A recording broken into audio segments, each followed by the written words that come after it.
That's what the internet says. Got it. So we're live? We are live. All right. Well, ladies and gentlemen, welcome back to Nick Talks.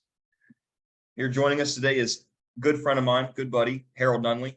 Arguably one of, if not the most intelligent person that I know, and has some big goals that he's going forward to that I'm very excited for. And with that being said, let's jump right into it. So, Harold, you want to just give a brief introduction, like what's going on, what's your plan, who are you, where are you going? Okay, so like you said, I'm Harold Nunlee, and just born and raised in Michigan. Both parents worked for, well, technically the government. My mother worked for public school system. My father worked for the prison system. So I was able to identify a lot of different, really niche parts of life that particular careers have to endure. One of them being, teaching and counseling and whatnot. The other one being a prison guard. And that really sparked my interest into policy, because both of those jobs are very policy driven. And ever since then, I've been studying corporate law and business administration at university.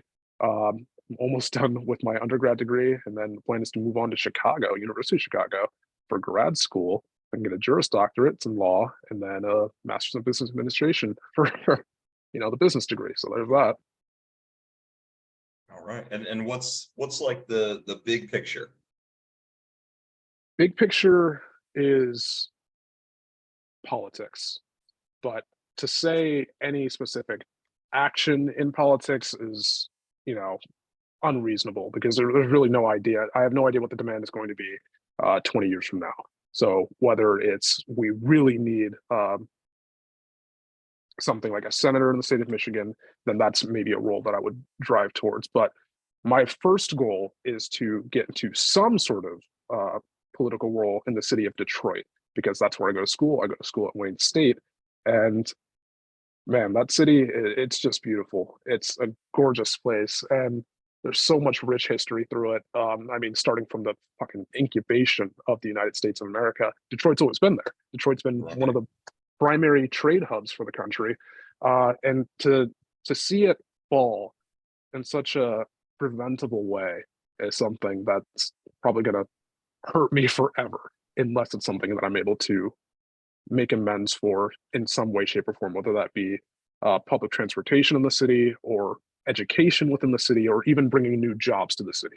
One of those, I believe, could be the tech industry, but that's a conversation for an entirely different day. Maybe later, depending on the guidebook here. Cool. So you think, at least obviously, politics can take you in many different avenues, like you said. You think that, like, primarily, at least first off the boat, you want to focus on Michigan, and even more specifically Detroit, for sure? Yeah, exactly. Specifically Detroit, just to start. Well, for a couple of reasons. One, because I feel like I have some sort of obligation to, even though I definitely don't. Both of my parents were raised in Detroit, or at least my father was in the Detroit region. He was born in Inkster, which is just outside the city, basically the same place. But they were able to grow up at like the end of the heyday, right? So the industry was still kind of leaving the city, but it wasn't quite gone. Not everybody was poor. The city still had resources to manage the education system and the roads and whatnot. But they also got to live through the downfall and like the really, really bad parts. So the crack era, and when everything went to hell, whether that be through bankruptcy or just infrastructure failing and houses still just falling down or being abandoned. I feel like, having family ties to the city and also being relatively local, like we grew up, maybe an hour away, but it's something that we were still close to, and we still knew people who were from there. Knowing how many issues there are, and me feeling like I have an opportunity to amend those, yeah, Detroit is definitely a place where I want to, set up my first base camp, if if possible, or even, another place like Chicago or Cleveland, because they're very similar cities in their infrastructure and design, but they all have similar issues. So education, infrastructure, city planning, things like that, all very amendable things with the right plan. But obviously Detroit has one lacking issue, and that's industry. So first things first, we need to bring industry back to the city, bring jobs, generate growth, and then the plan can actually start. Nice. So first off the bat, kind of backtrack a little bit. I have this kind of analogy for basically high school is like the trial version of life.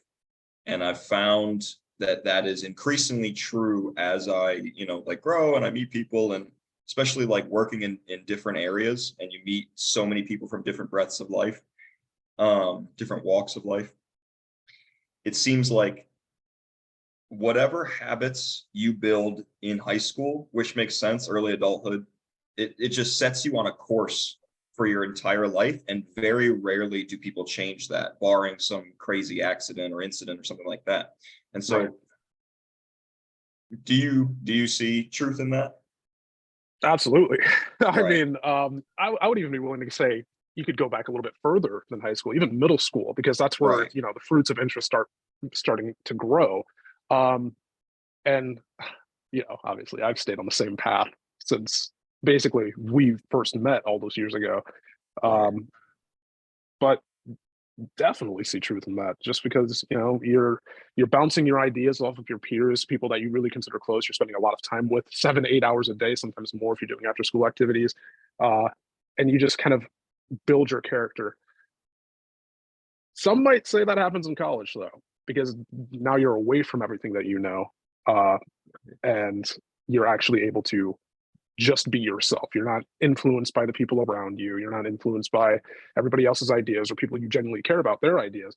Because, even if you disagree with them, to some degree, that's always going to be what you're thinking about in the back of your head. Like, well, Hmm. this guy said this. But I more so agree with you that it starts in high school, maybe just a little bit earlier. Hmm. Yeah, that's interesting about college, because obviously, given my experience, I don't have much to say on the topic, but I can definitely see how college can be an opportunity for like some kind of reignition point. So you have basically a fresh start, not Hmm. totally fresh because you're still you going in, but you have the opportunity surrounded by all these new people with different ideas, and you're taking in the studies of whatever program you're going through. And some people can choose to be like, oh wow, I really love this thing, and they turn, maybe they were a poor student in high school, and then they kind of turn it around, and now they're A+ student, and they're super driven, and they're motivated, and they're getting things done. Or they have this reignition sequence where instead of launching, they just kind of stay the same, and then you got, Hmm. your average dropout. Or I would argue even worse than a dropout is someone who finishes school and then does nothing with it, and just kind of drops off into whatever, working at TJ Maxx or something. Not that there's anything super wrong with that, but I mean, as far as paths I for mean, life when you go. pay all that money to go to school and then eat a job like Exactly. that, but also that's, you know, conditional. It depends on many different factors. So it's not like, somebody gets this $15,000 degree or $20,000 degree and it's like, I want to go work at McDonald's. Right. If there's no market, if there's no jobs available for what you just studied, Hmm. you're just kind of out of luck. Yeah. And that's, my brother is like applying to schools now, and he's like talking about where he wants to go. And I've Oh, helped him. Yeah, he's thinking about going to state. I think he's going to state. He's just waiting to hear back. But I called him the other day, and I was like, hey, I want you to understand fully my logic and reasoning behind why I didn't finish school. Just, I don't want to dissuade you. I want you to do your own thing, and I fully encourage you to at least complete a year of college so you know what it's like. But I want you to know what my gripes are with the system so that you can fully understand. And one of my main gripes that I have is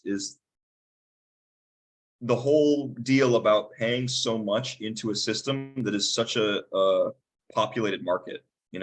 especially when you're 18 years old and you fucking have no clue what you're going to do. And then all of a sudden you pick a topic, and although you can change things and you can still reorganize your studies and change majors and things like that, it's going to cost you money, but you're in this system now. And for you it's kind of different because you have a plan and you know where you're going, and even if you kind of stray in different directions, it's still this broad arrow that is pointing in one general area.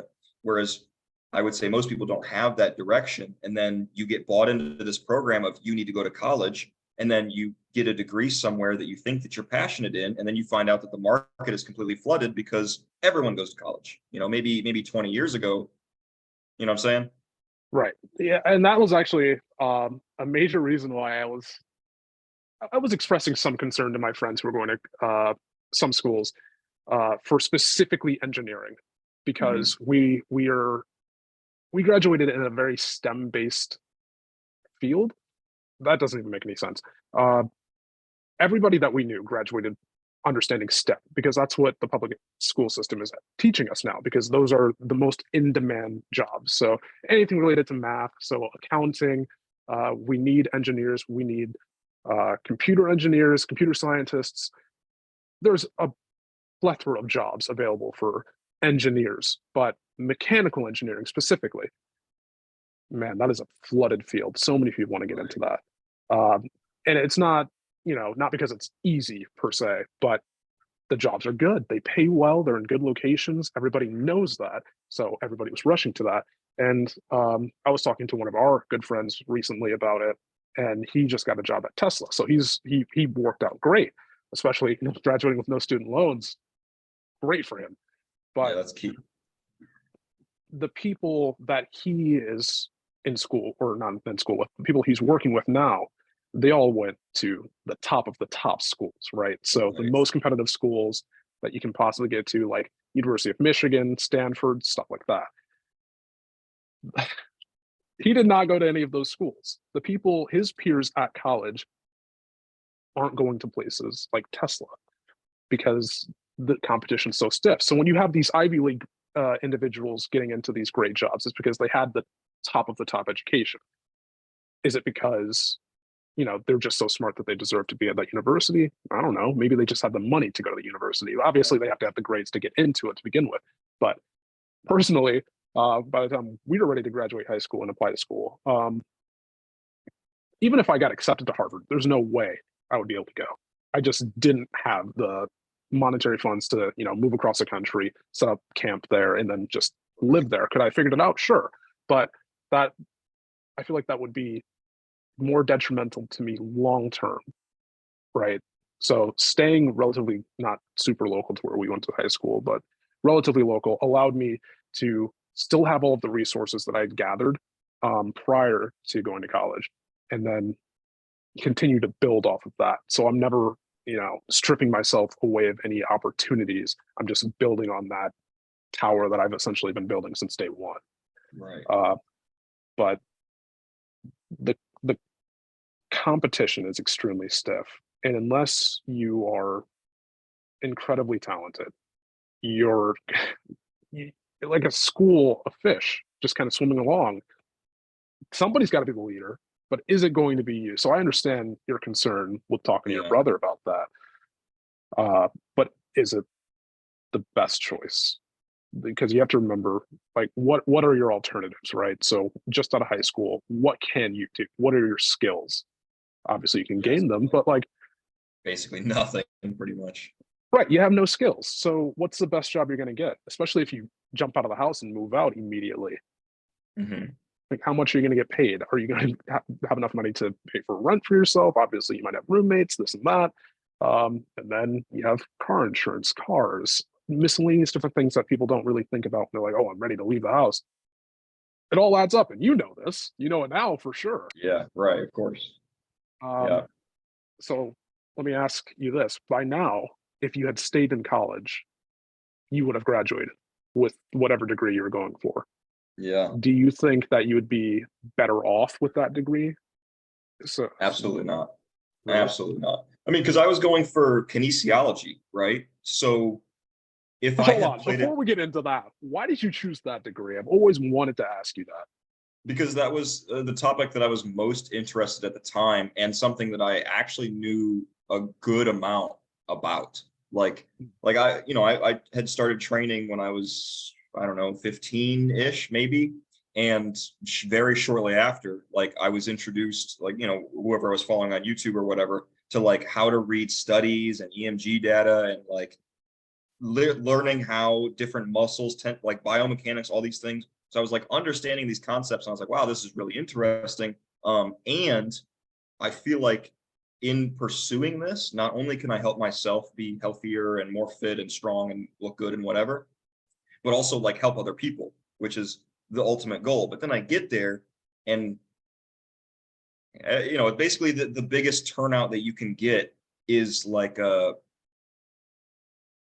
sports therapist, or designing courses for like college or pro teams. That's like the biggest turnout. And then the next biggest is physical therapist. So Physical therapists get paid, from my understanding. And yeah, if your goal is to get paid well, that was a good plan. yeah, but that's not really what my goal was. I mean, I'm not Sure. sure that I really understood what my goal was at the time, but it definitely wasn't getting locked into something that I wasn't 100% sure about. And that's really like my main deal here is I don't want to argue that college is bad, or the Sure. institutions are just out to steal your money. I think some of those things are true to some extent, but mostly I just feel like there's no nuance in the conversation of like when you're in high school, it's prep for college. Sure. And there's no plan B. There's no plan B. And you just, are teaching kids you need to do everything right so that you can get into a good school, so you can get a good job, and then you can have a family and you can provide for that family. But I feel like that's not, it's putting a one size fits all on everybody. Yeah, And absolutely is. right, It like for absolutely someone, is. for you, that's perfect because it fits exactly where you want your life trajectory to lead. Like your Right. definition of success is following this path to the letter, right? Whereas my definition of success is something completely different. And I don't think that, spending all of this money would have gotten me anywhere. And so that's what my real big argument is that I don't see people encouraging or even teaching kids or adolescents like to pursue other options or seek out and really think through, like, you're about to pay a lot of money for this, dog. Like, you gotta, like, do you want to do this? And if not, maybe start at a lower school, some Sure. community college, and iron out some kinks, and then figure out where you want to go. It's like the same argument for a gap year, but without completely abandoning school, because you know how well that ends up. Everyone just gives up on stuff, but you're still in school, but it gives you some space to think. So that's kind of Right. There was something that you said that I wanted to respond to. And oh, right. It was the one size fits all. So yeah, schools, or the public school system is, yeah, you got to go to college, get a good job, and that's it. That doesn't work for everybody. It's not the best route for everybody. Some people just aren't great at studying. Some people are really, really good with their hands. And does that mean they need to go be an engineer? Not necessarily, because there's plenty of great trade jobs out there that will get you money a lot faster. And I keep saying get you money. Money is not the ultimate goal, right? It's right, certainly not my goal. Obviously, politics is not a great financial job if unless you're top tier, top dog, right, which isn't necessarily where all of the uh, productiveness comes from. They're not the most productive, in my opinion, when it comes to policy. mhm, Uh, but if your goal is stability and a life that you can, be happy with, you can have your family, you can really just achieve whatever your goals are, whether that be financial or a certain type of house or a certain type of goal or interest or hobby that you're really into. College is not great for everybody. It's just, it can kill a lot of dreams before it starts making them too. right. But yeah, I would argue that the year that I spent in college was like all of the money that I paid, well spent, well spent, Mhm. because now I was in the system and I see how it works and I see the people that are there, and I can really identify it. It showed me what the path is and what it looks like. And then I had to kind of realize, is this what I want to do? And then, some people, the answer is yes. And some people, the answer is no. And for me, it was no. It's like, I think I can do it a different way, maybe a better way. Interestingly, I don't quite know if you did get the full experience within that 1 year. I doubt it, especially because I kind of realized I was going to quit halfway through, and also didn't really get super involved in my studies as much as I could have. Well, I tell you what, the real turning point for me, because I was pretty intent on figuring it out, but I started lagging behind in my in my grades and things like that. And then it took me 1 week to get all of my grades from almost failing to A's and B's, just by talking to professors and making up lost work. And then I was like, okay, well, now there's no incentive because this is all bullshit anyways. It just took me no time at all to do You this. were a freshman In my first year. in however, your very earliest classes. Well, something I've noticed Exactly. definitely is how the difference in years it takes, right? So your freshman year, you're kind of taking very open-ended classes. You're not really into the nitty-gritty of whatever you're studying. But as you move on, sophomore, junior, senior, it starts getting a lot more intense. The classes start to thin out. So you might be in a lecture hall of 130 people your freshman year, but by the time you're a junior, your classroom size might be 40, 30, sometimes even 12, just because, Right. people spread out. They're like, I'm either not interested in this, or this class is just not for me, or whatever it is. But when you start getting into the niche classes, and the smaller groups, you're really understanding what the college experience is about. And it's not, you cannot make Right. up 3 months worth of work in a week. It's just not possible. So you have to stay on top of it. If you're not, then you might as well just drop out. Right. Yeah, Actually, that makes sense. that was a very rash jump. I don't think you should drop No, out, I mean, but you might have to drop the class. if you want to pursue the higher specificity that it takes to get to the end of the road, you're going to have to develop more and more skills and more discipline to get there. And so obviously, as you go through the years, there's this natural weeding out process, this natural selection of students that just don't quite have it in them, or aren't driven enough, or don't care enough, or whatever, or can't afford it, or anything. But I can see how that experience would change the perspective of college. And I'm sure do you see it as enjoyable now as you progress through, and you get much more? I hate it more. Oh, I well. hate it more. I still love going to college. I still love learning, but the workloads, man, they're so intense at this point. I have the fewest classes I've ever taken in a semester this year, and I've never been stretched so thin, man. It's just, I've got 3 book reviews due every week. Got a couple papers for different class due, and data analysis is horrible. Hate it. Right. But luckily, I'm not studying to be a data analysis, so whatever. Just got to get through the class. Right. Nice. Well,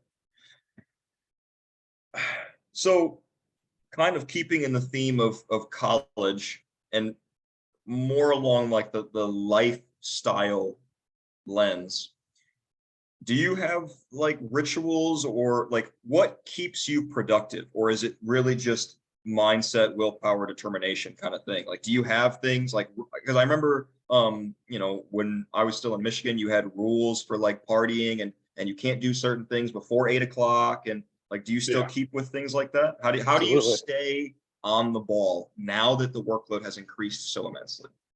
Discipline. And this is something I've always wanted to talk to you about, because you have very specific terms for everything different that you do, or if you change your process for getting something done, you'll frame it as this big grandiose thing. But to me, it's always just been discipline, right? So if there's something I have to get done this week, then I'm not going to go party, or I'm definitely not going to drink, or smoke cigarettes or anything, because I need my mind to be 100% there. And there's really no debate about it. That's just how I was raised. That's how I've acted, as far as I know, my entire life. If something needs to be done and I have a goal to achieve, then nothing else can get in the way. That's just the way it is for me. Yeah, so it's just like ultimate focus on what you're going after and not letting other things creep in and deteriorating that process.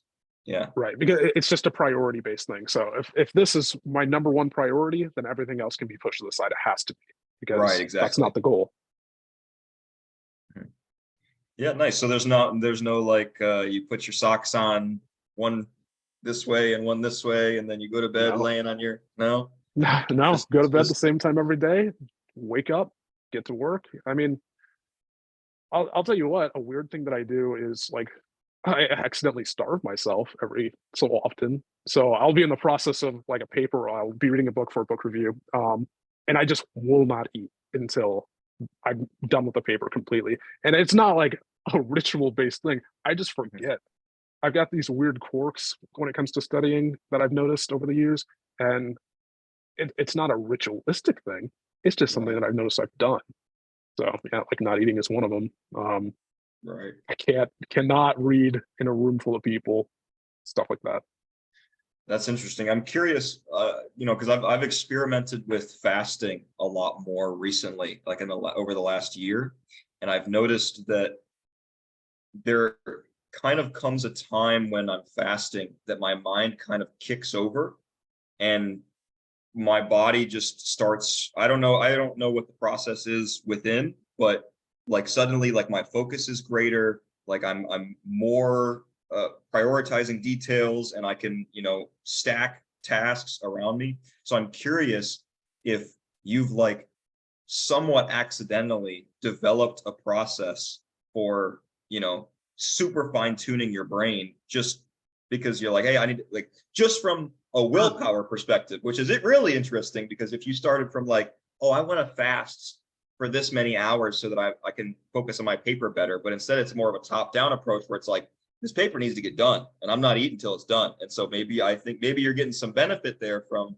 Sure. And I haven't, but my girlfriend has noticed that when I eat relatively consistently, I act like I have ADHD. So like I'll be in the middle of doing something, and then I'm like, oh wait, I want to do this too. But Really? yeah, so it's not like I'm hyper focused. Like my mind is able to be in more places at the same time, but it doesn't focus on the primary task that I'm trying to get done. It's trying to focus on all of them at the same time. So I'm Right. multitasking significantly more. But when I am fasting, as you call it, uh, Mhm.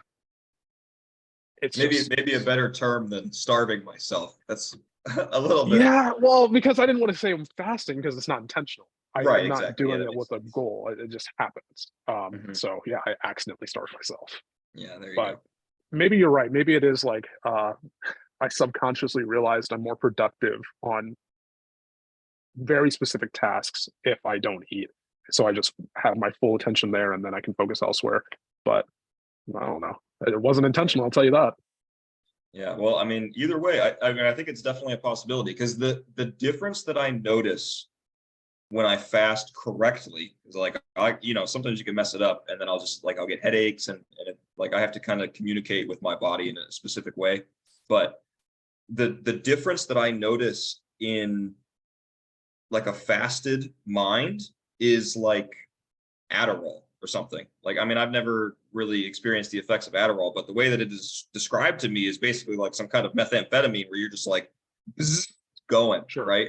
And so it's kind of and not in terms of like I'm pinging off the walls, but I'm like, because I serve. So I have a lot of tables at different times. They all need different things. And this guy needs a drink. This guy's checking out. This guy, his food's ready in the window, right? I got a manager yelling at me. There's a new table outside.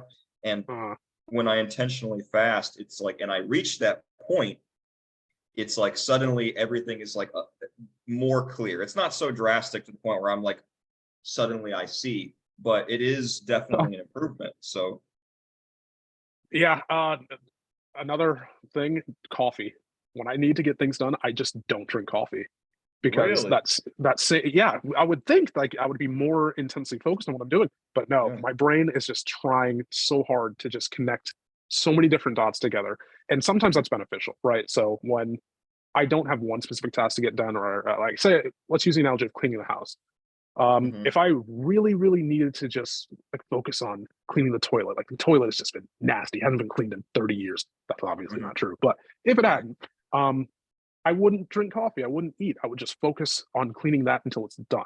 But if I needed to clean the whole house alternatively, I would drink like 3 cups of coffee and I'd be able to do it all in like 3 hours just because I'd be like, oh, this needs to be done. And I just run over there and get this done. And I guess it's having this conversation now. I think it's more so about the details of it.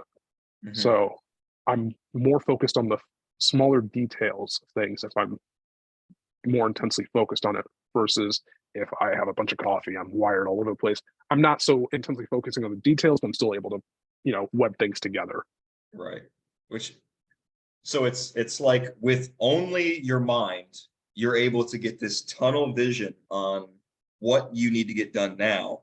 And then with the addition of caffeine, you have more of this broad spectrum, Broad scope. Yeah. everything that needs to get done, which I was going to say is kind of the opposite of what I would think. But I mean, I guess it may make sense that I don't know. I still think that I would never have guessed. I would Listen, never this have is the first guessed. time I've really thought about it. These are Yeah. things I've never talked about, never really thought about, but maybe, I don't know. You're just making me think about these smaller details in my day and I just kind of gloss over because there's always a goal. Mhm. Yeah, that's interesting though. I mean, I'll have to experiment with that a little bit and see because sometimes, like I have noticed, especially now, I don't. Maybe my caffeine intake is too high, but like if I drink coffee, it almost slows me down. Like it doesn't. I don't feel like if I'm going to drink coffee to work, I'm drinking the coffee to increase my workflow. Whereas if I Mhm. do that, I feel like it slows down my workflow. So maybe there's something in there, but I haven't really tweaked the details. So maybe I'm going to have to Yeah, take a try it page out out. of your book here. Try my method for about a week. See what happens.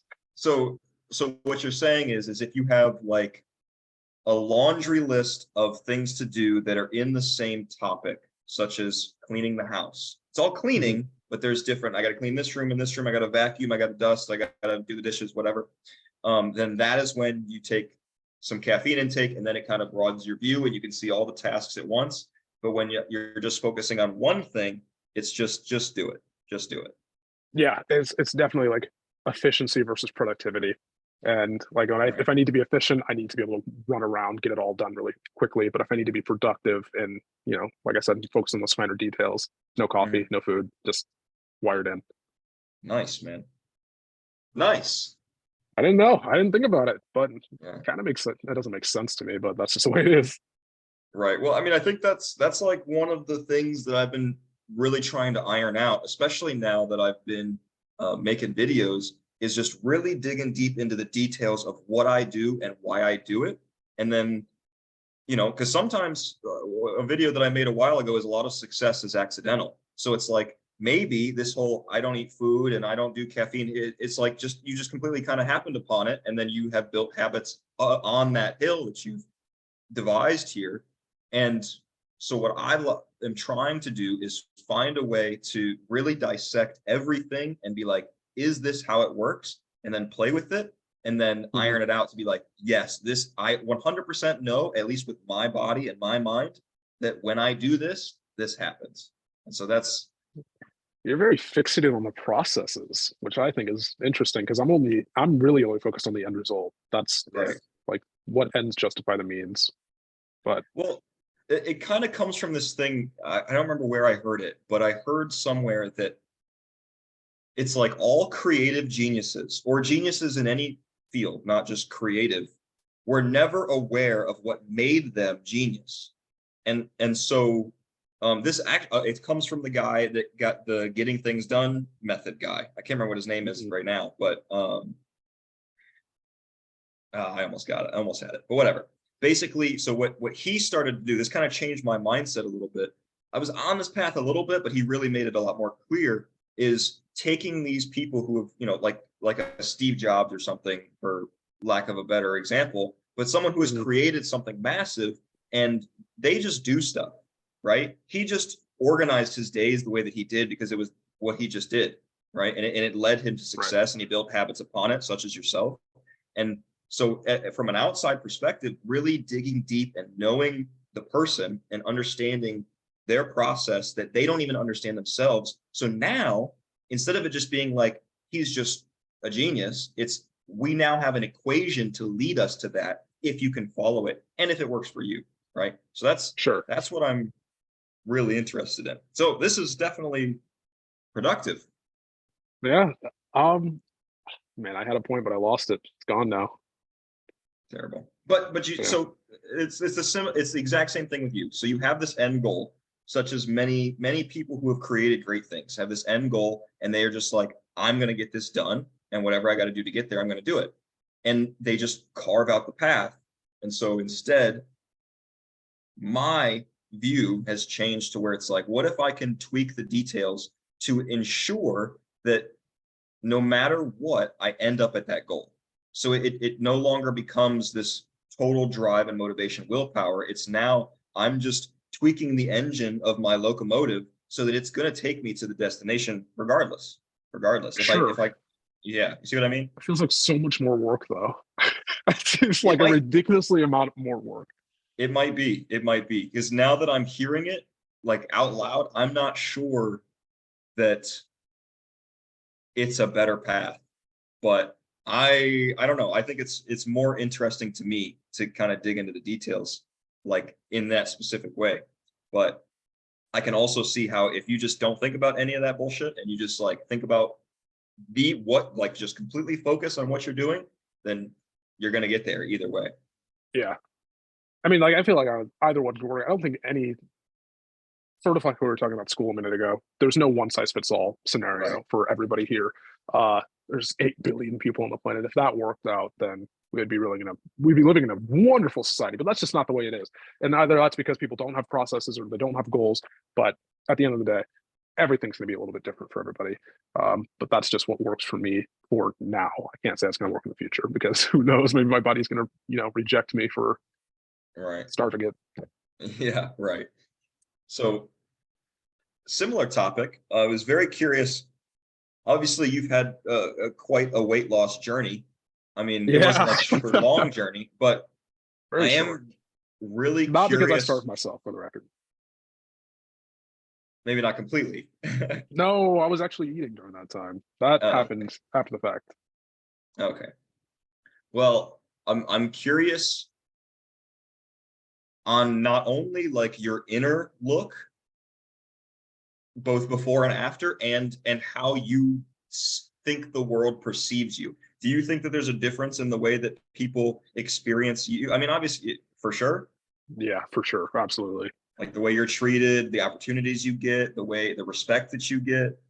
Yeah, I think people genuinely just take me more seriously.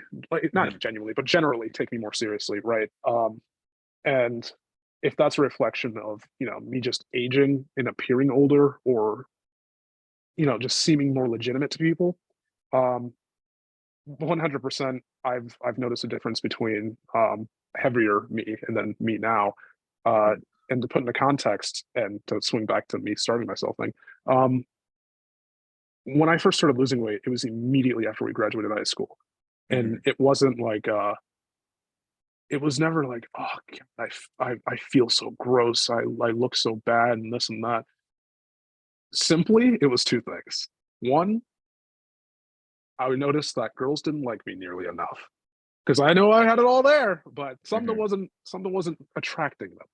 You're right. Solve that problem. And two, I wanted to get out of my car a lot easier. So Wow. and here, yeah, no, it's honest. When I went to work one day when I was still heavier, I realized when I got out the car, I would kind of like rotate my entire body to face the Mhm. exit and then kind of prime my way out. Right. And I was like, that doesn't look cool. That doesn't feel good at all. I'm adding extra time to get out of my car and into my car just because I'm heavier. And I was like, I can't do that. I have the ability to not be this size, so let's just get it done. And within 9 months, I had dropped 86 pounds, Yeah. and Right. that was it. Which Because is I remember pretty I would come to incredible. visit you guys at college because we went to different schools. I come to visit you guys, and you're like, you lose weight? And I come to visit again. It's like, dude, you lost a lot of weight. I Yeah. wasn't able to drink as much, stuff like that. So Yeah. It was a pretty drastic transformation. And do you do you feel different internally, mentally? Like not Mentally, no. necessarily. Really? Like you didn't have Mentally, any. it's not like I ever felt bad about myself. I was like, this is who I am, and you're gonna respect me or you're gonna hate me. Oh, That's okay. just that. But physically, I feel better. Like I Okay. can walk without sweating. That's one of the greatest things, man. One of the worst things about being heavier, right? So there's this thing where you always feel the need to like cover yourself, and it's not like a self-conscious thing, but I mean, maybe it is, but I always felt the need to like cover myself or just hide the extra weight. Hmm. Um, so now I'm like, just significantly more comfortable in the clothes that I wear and how I sit and stuff like that. And where you sit, having to consider, oh man, is that chair going to support my heavy ass? I don't know, because I was pushing. I wasn't like, I was never super fat, but I was Right, right. big guy. I was like 285. Um, and I wasn't playing football anymore, so there's no reason to justify that size. I was just huge. Um, just the small things like where I'm going to sit, what I'm going to wear, what's relatively flattering, stuff like that. But mentally, still the exact same person. Nothing's changed there. Like I just decided I didn't want to be that size anymore, and I took the steps to not be that size, and here I am. Nice. Very, very simple outlook on the position, which I think is good. I mean, I think this kind of comes back to the focus thing, where it's like the here is where you see the benefit of not paying attention to the details. Where it's like instead of being like, oh, I need to do this, I need to do this, it's like just get it done. Just get it done. And then you have this amazing transformation in such a short period of time that people spend. And the more impressive thing, because weight loss happens not often enough, but often. But the real thing is keeping the weight off. And Yeah, here we are years later, and you're still you. So it's just like, where do I want to be? I'm going to get there, and then now it's behind you. It's now yeah. here I am. That's how it's always been. It's like I said, discipline. So Right. you get a goal, you do whatever you have to take to get to that goal. I mean, obviously, there's some things that you shouldn't do, but you decided you weren't feeling that. Yeah. I mean, my hair's a little puffy. Guy. I uh, looked a little like my eyebrows were going up. I can't do it. It is what it is. yeah, but like I said, just discipline. Mhm. That's how I was raised. It's you have a goal, you got to get something done, just do it. There's no Just get it complaining done. about it. There's no special process to do it. Figure it out, handle your business, move on. Next Right. goal.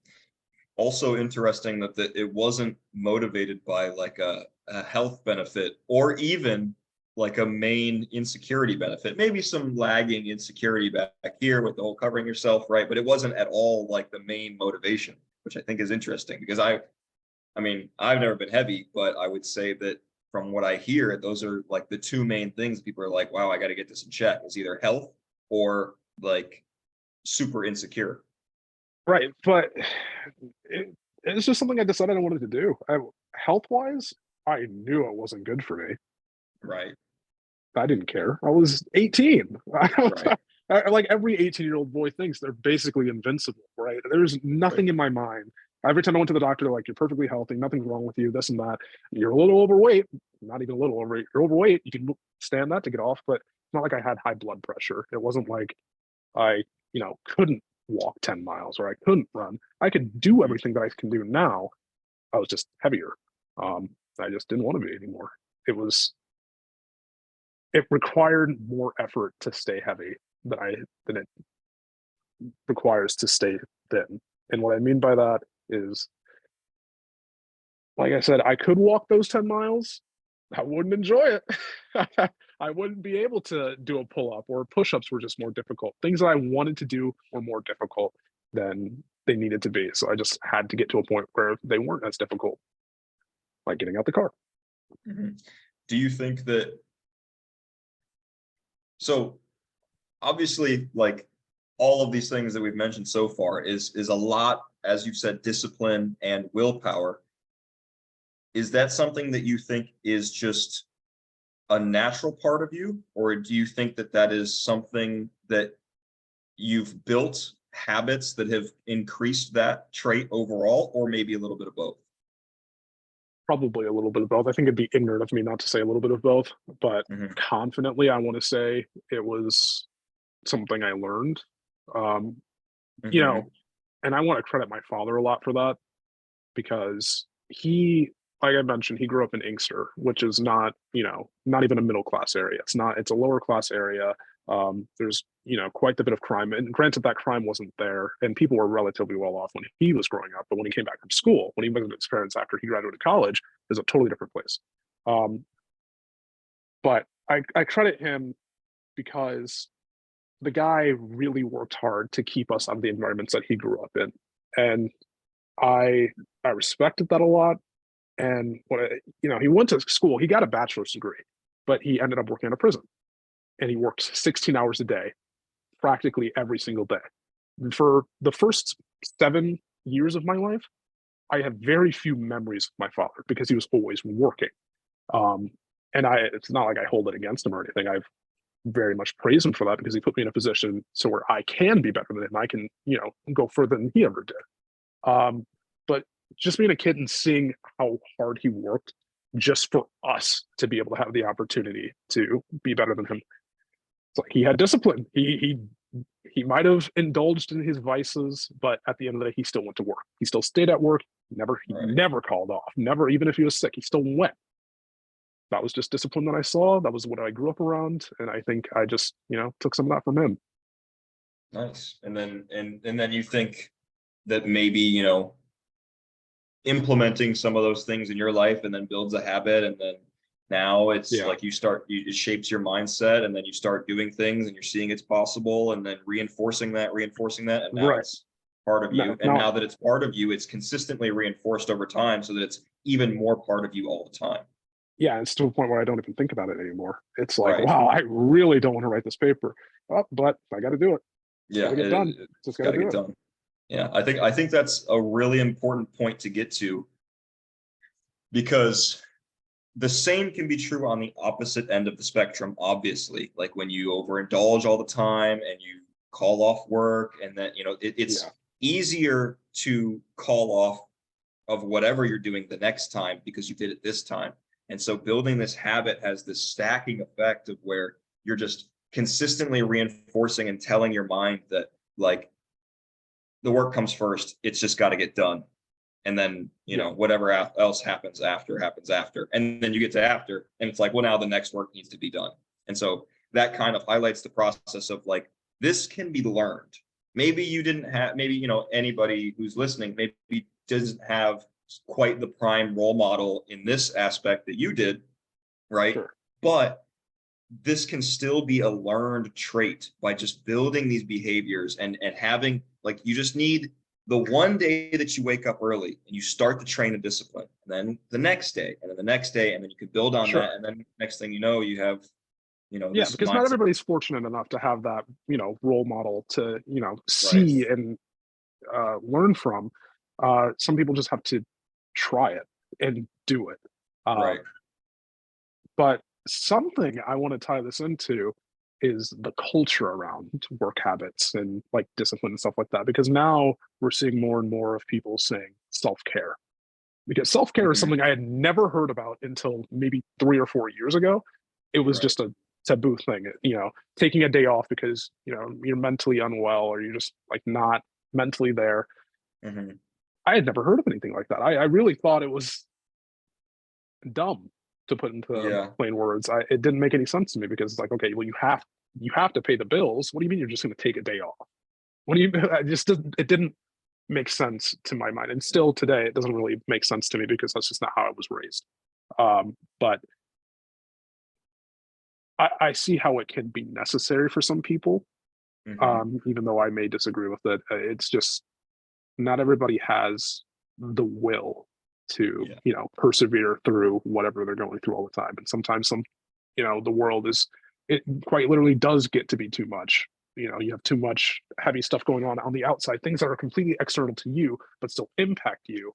You can't avoid them. So I do understand like the idea behind like mental health days and concerning your mental health more than work habits, but to me it's still taboo. It's not something I'm familiar with. Yeah. I would say maybe it's more necessary, like as we're talking about someone who didn't have a positive role model in terms of work ethic growing Sure. up, and they have to build these habits. Maybe they need some time to kind of slow leak into this stuff. Right. Sure. But on the other hand, I would also say that like I would consider myself a pretty hardworking and disciplined person as well. Maybe not as disciplined as yourself, but at the same time, like I'm pretty focused on the task at hand and I'm going to get it done. But I also value time away from the work, where like I will prioritize space in my week to where like this is a day or this is a few hours where I'm not going to be focusing on anything and it's just for me. It's just for me. And I see benefit there. But then when I come out of that, I see how I could have spent that time and how I could have, if I didn't do that, I could have been that much closer to my goal. And so then it really gets into this equation of, was it worth it? Was that little break really worth the price that I paid in the subtraction of my forward momentum? Sure. To me, that sounds like addiction.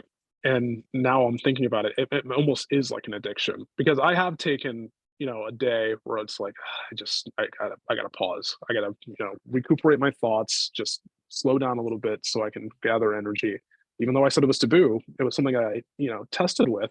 And afterwards, like you said, it was like, oh man, I could have done so many different things with that time. Right.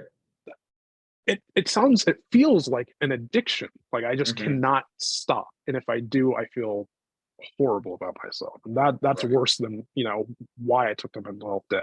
So then I feel the need to, capitalize off of all that lost time by doubling down. And Right. that's also not particularly healthy or efficient for anything, because you're stretching Mhm. yourself more thin. Maybe some I don't kind of know. balance, some kind of balance, Oh, like a because work-life balance? yeah, but I feel like you can tilt. So, I mean, just plain as day, it's way better for your life, your quality of life, to tilt too heavily on the work side of the spectrum than on the Sure. life side of the spectrum.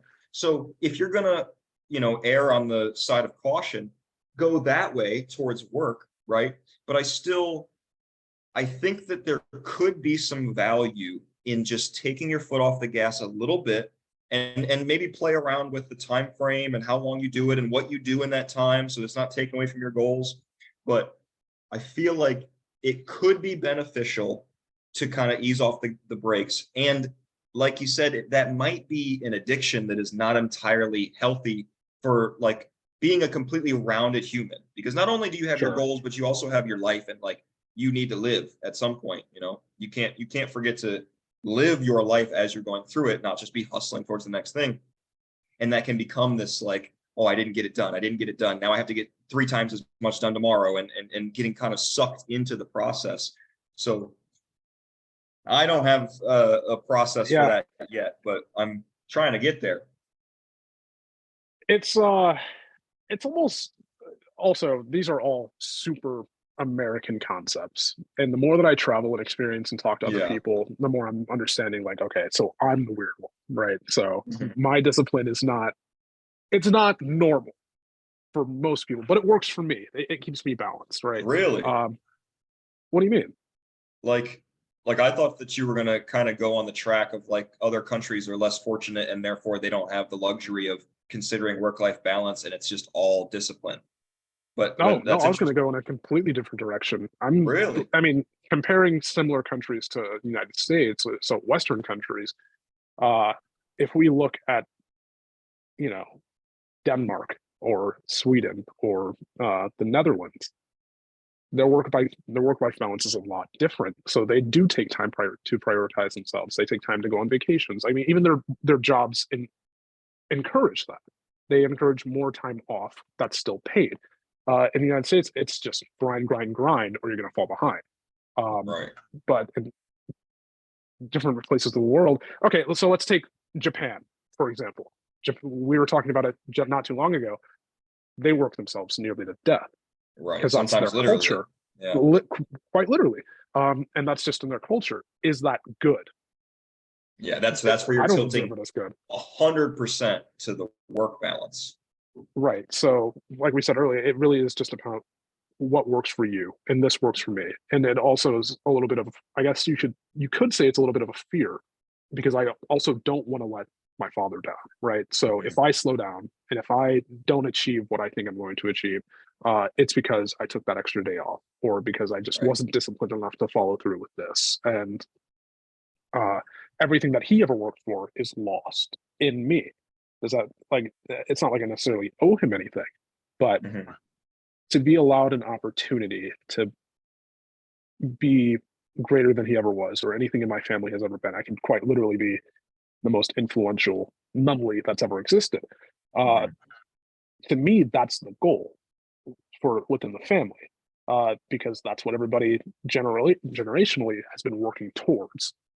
Kind of like Dune, right? So, have you ever read or seen Dune?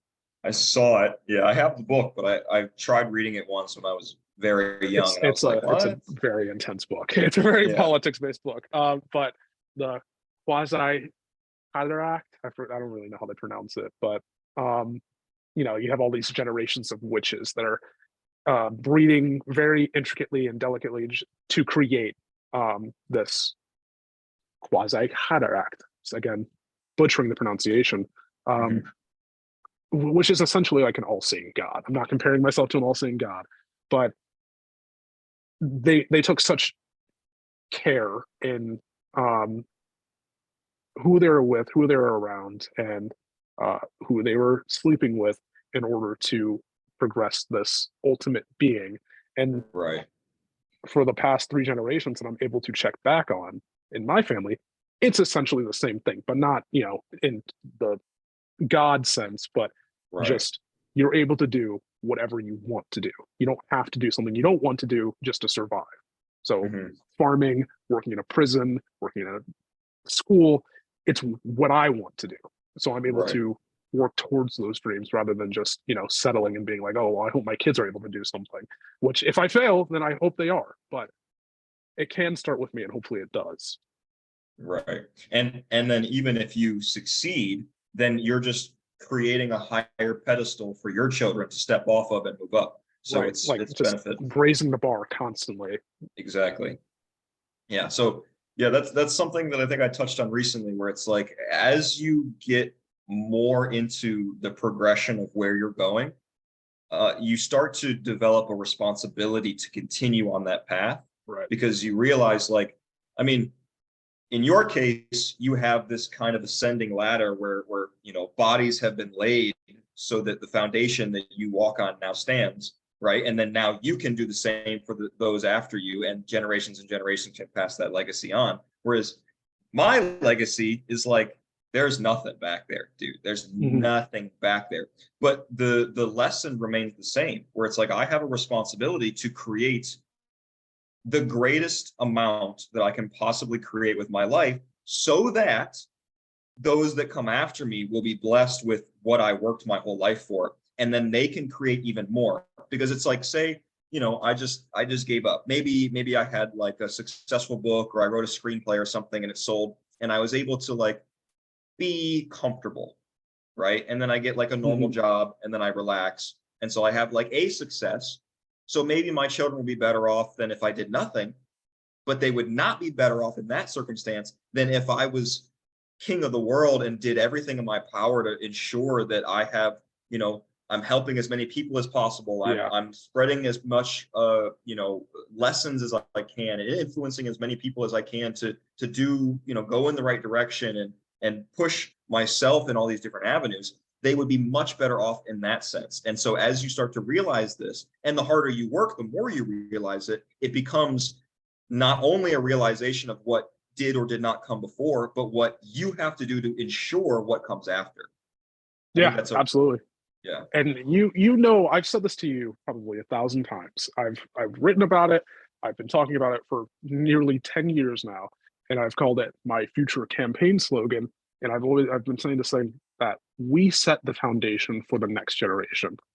Right. Um, and that's essentially what my family's always done for me, is they set the foundation so I can continue on for the next generation. But that's a principle that I'm also, trying to tie into what I study and what I plan to do with these studies is, set the foundation for the next generation to be better off, because we are inheriting a lot of shit. Like, Mhm. whether that be post-COVID world, the economy, um, the fact that we are probably not going to have pensions, we're not going to have like healthy retirements. Yeah. That's not something I want my children to have to worry about. That's certainly not something I want Right. the rest of my friends' children to worry about, or my community to worry about. Uh, we can quite literally change the world for the better for everybody who comes after us. Why would we make it worse? Why do anything but, try to progress forward? Right.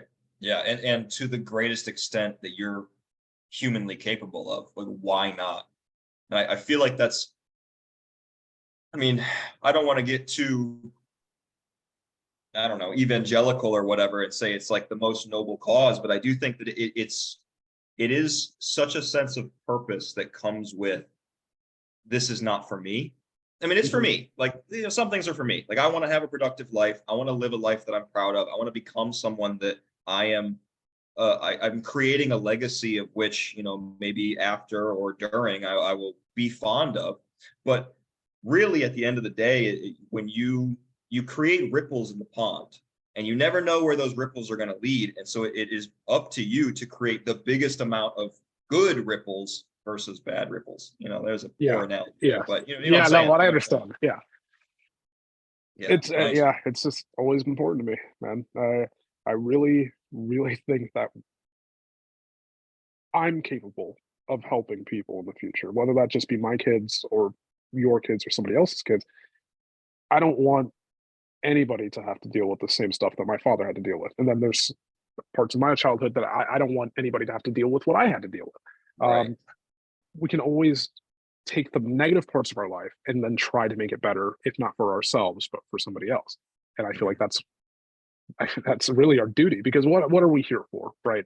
Other Yeah. to other than sleeping with each other and eating all day. What is our purpose? We don't really have one. So if your purpose isn't to make a ton of money, which I don't really care to, because I don't really have any desires either. Like, my only desire is to build the foundation for the next generation. I don't care about material things. I don't care about, you know, clothes, technology, stuff like that. Like, if I have to buy something, I'm going to buy a quality thing so it lasts, but I have no desire to keep replacing it and keep, building on that. So it really is for me, because I have no material desires and like no personal feelings towards anything. I have to dedicate myself to the progression of, if not the city, the country, the people, humanity as a whole. And that's, Mhm. very grandiose of me to say, but that's genuinely how I feel.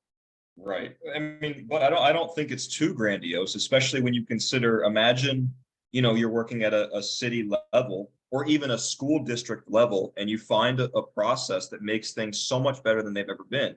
And then suddenly that can be adopted into the city. And then now every other city is looking at that city like, how can we do that? And then they do that, right? And then countries, so that's again the ripple in the pond, where it's like, focusing on greatness is never lost. There is no leakage in the system, because the greater you become, the greater everything you are essentially setting the standard for what can be tolerated around you. And the more you set that standard, even if things fall short, they're still going to move up better than what they were before.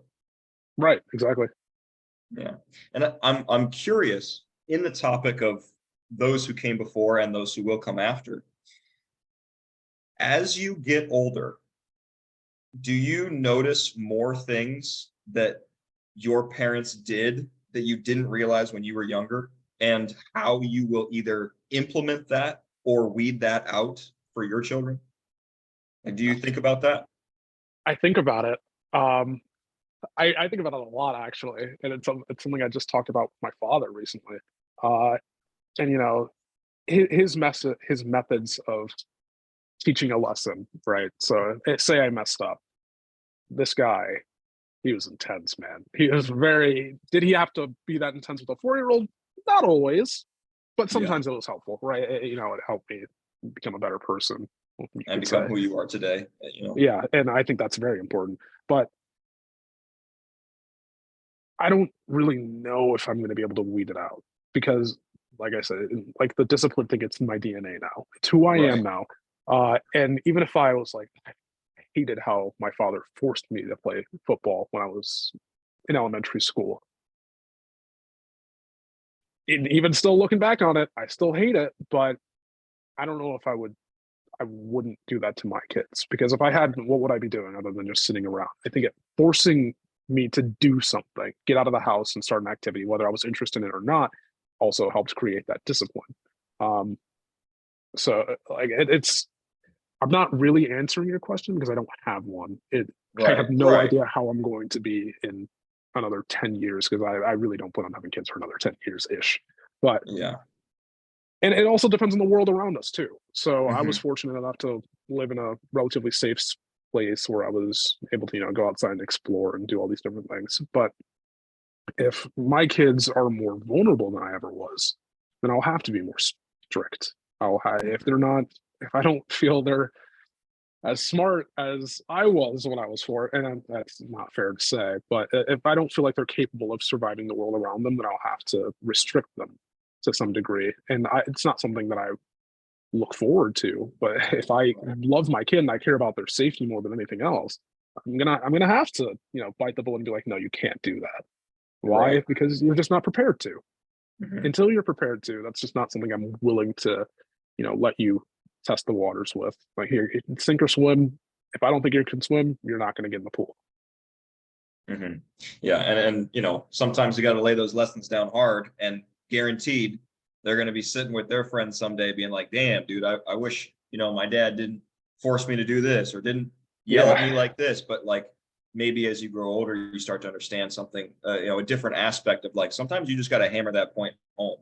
So Mhm. I was just curious if that's something that you've thought about, because I don't know. I don't plan on having children soon, but I do find myself increasingly thinking about how I want to be a father and looking Yeah. back at Isn't that before weird? me. I've noticed that too. Oh, weird, dude. It's I don't just even like know why.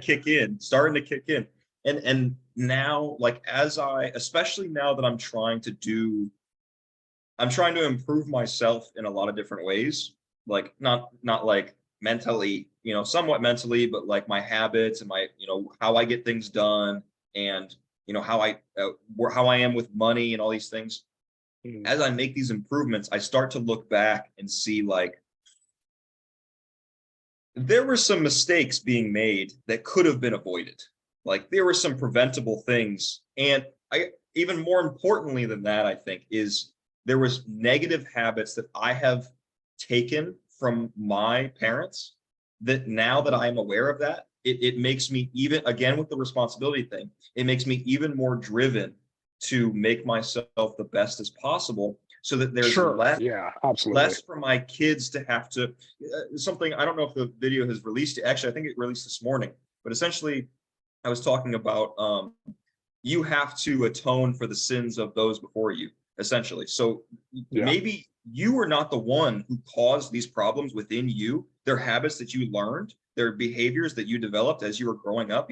1 to 7 years old, you're a fucking sponge, dude. Right. So Yeah, you're just literally. soaking in all this information from the two people who are the closest to you and the biggest role models, your parents. And so you have to identify that and then realize this is not good. This is a problem, and then weed that out. And so now I'm finding that I'm developing more of a understanding of the responsibility that I have to make myself better internally, just in terms of how I deal with the world, just so Mhm. that there's less things that less bad habits that my kids are going to inherit, if Yeah, that makes sense. absolutely. And my biggest concern, right? And this, circling back to when I said I don't really have any like desires, Mhm. I'm able to save money very, very well that way, because I just don't really want anything. I have what I need, and that's about it. I'll get what I need if I need it, but that's it.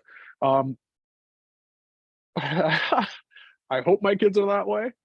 I don't want them to be frugal by any means, but I fear I might spoil them, or they might become spoiled, because Mhm. since I don't really have any desires for anything, most of my attention monetarily is going to be focused on them, rather than outside of housing them, feeding them, and stuff like that. Right. They'll be able to get whatever they want, hopefully, um, and I hope that doesn't make them lazy. because Yeah. if they're able to get all the way through high school without ever working a job, sure, I would much prefer that my kids be able to focus on their studies, but I don't want them, when it's time for them to get a job, decide, oh, I don't want to. Well, because I don't have to, Right. right? Because I feel like that's really important for everybody to have a task. And if my kids don't have tasks, I'm concerned they're going to become lazy. Right. um, Yeah. And then where's the balance there? Like, can you spoil your yeah, kid, or are they going to be a bum? Or can I not spoil them at all? And then are they going to be weird? Or, are are they they going to going be to be cute? weird or resent me or stuff like that? Yeah, And it's exactly. there's no playbook for the parenting thing, and that's something I've Yeah, of course. definitely noticed more. The more I grow up, the more I'm like, wow, my parents just had no idea what they were doing, because they didn't. They No had clue. no Right. clue. They were just figuring it out as just we're figuring out life, right? Right. Um, so we're able to take what we learned from them and implement them into our lives. So say my mom was super bad with money and she's horrible with, paying bills and whatnot. So I take that. I'm like, okay, I've got to be on top of everything 100%, Hmm. because I'm on top of everything. Are my kids going to neglect to, learn how to navigate these complex problems just because Hmm. I've taken care of everything this far, or because they've never really had any issues? That's something I'm worried about. So Right. if I clean house 100% and they have no issues whatsoever, are they going to be able to navigate problems when they do show up in their personal lives? Because I Right. don't want to leave them defenseless. So it's like becoming the best that you can be, but also finding a way to instill the lessons from a positive standpoint, not from a standpoint of struggle, right? So Right. that, but I mean, some struggle is necessary, but it's like if I can teach my kid how to manage money correctly from a young age growing up, and then he has that habit, that's, I think, better than if he leaves high school and gets his apartment and then has no idea how to manage money and can't pay rent and can't fill his car up Yeah. with gas and then has to struggle through that. He's going to find the lesson either way, but you have a more positive starting off point than if he had to go through that journey himself. So whereas otherwise, maybe if you didn't teach him the lesson, he doesn't see what goes on behind the scenes. So if you're super good with money, but you don't tell him about why you're good with money and how you're good with money, then now he's just spoiled. Now he's Right. just, everything's taken care of. Bills are paid. I'm good. Yeah. That's honestly my worst fear is, me being capable and my kids being stupid because I just allowed them to never learn anything. And obviously Right. that's a lot on me, being able to educate my kids properly. But Mhm. that's 10 years down the line. I don't know how to fix it. I don't know Right. how, even if I don't even know if it's going to be a problem. I'm just concerned about it being a Right. problem. I'm trying to Yeah. preemptively create these plans, but I have no idea what the world's going to be. I have no idea what my kids are going to be. So I'm just speaking out my ass.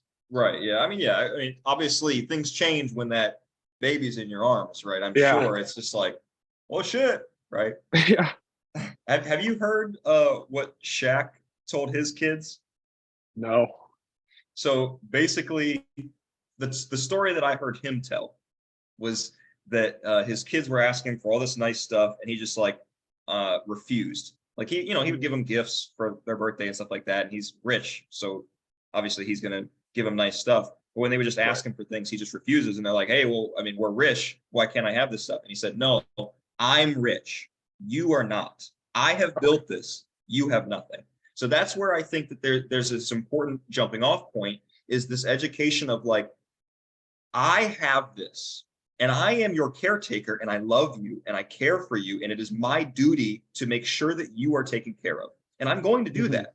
But I built this and you're going to build your own. And I'm not going to influence you in a way that is, you know, taking away Right. from your struggle for success. Now I'm wondering if that, contradicts my earlier point of, setting the foundation so my kids are in a better place.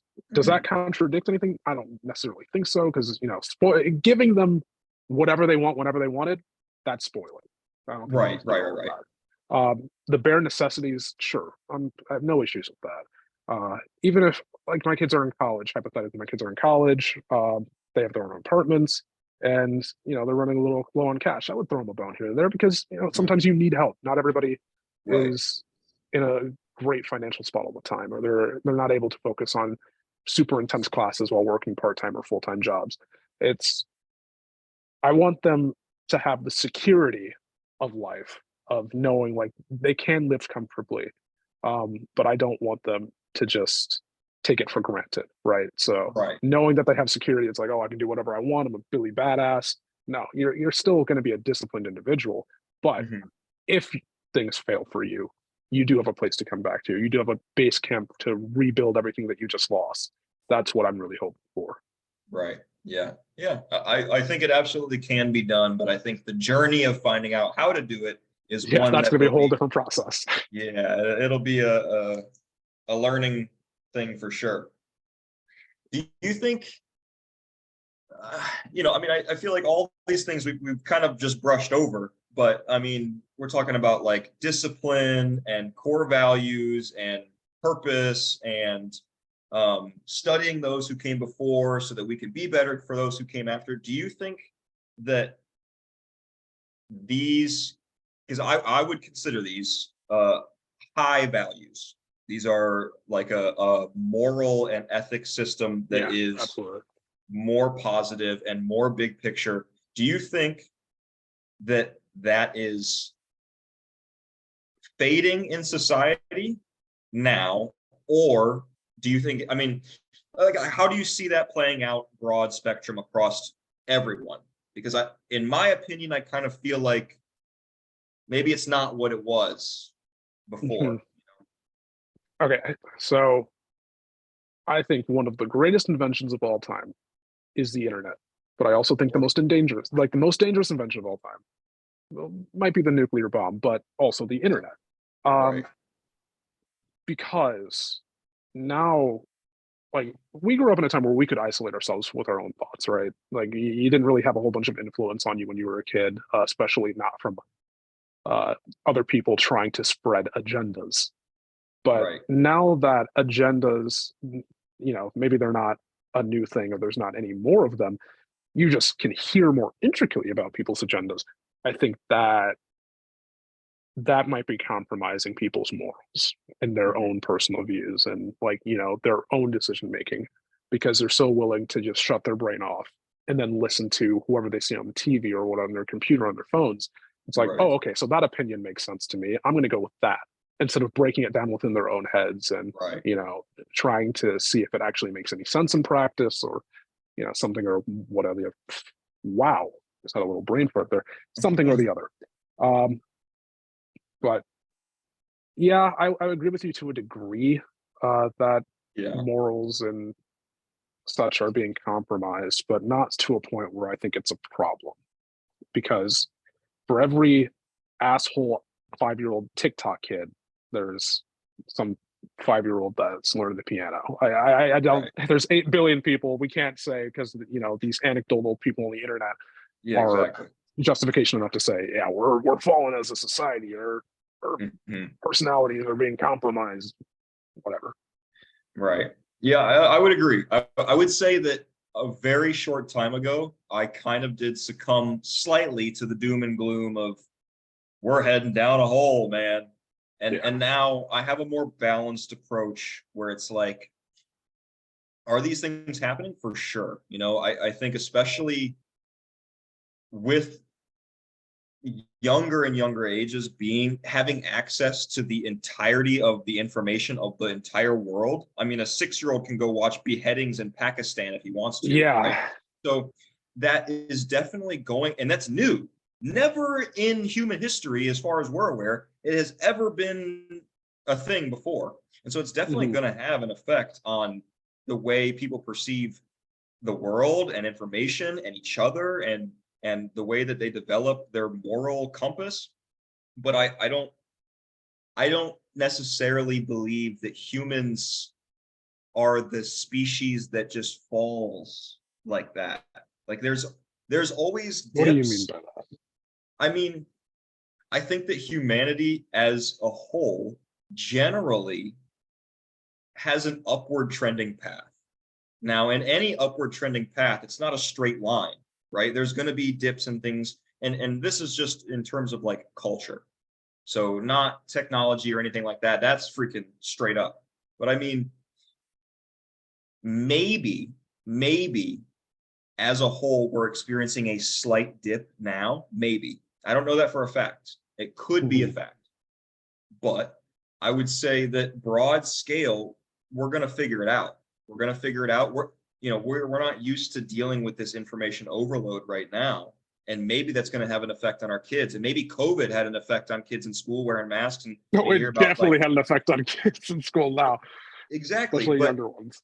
so these things are happening and they are going to have an effect, but I don't necessarily see it as, damning. I don't see it as, oh, well, we're just going down this path and we need to fix things and people aren't like they used to be. That's such an old head rhetoric, man. I think that we're going to figure it out. And it's just the same as it's always been. It's Mhm. just help each other, find, talk like we're doing now and find common ground and where do we want to go? Nobody wants to live in a shithole, dude.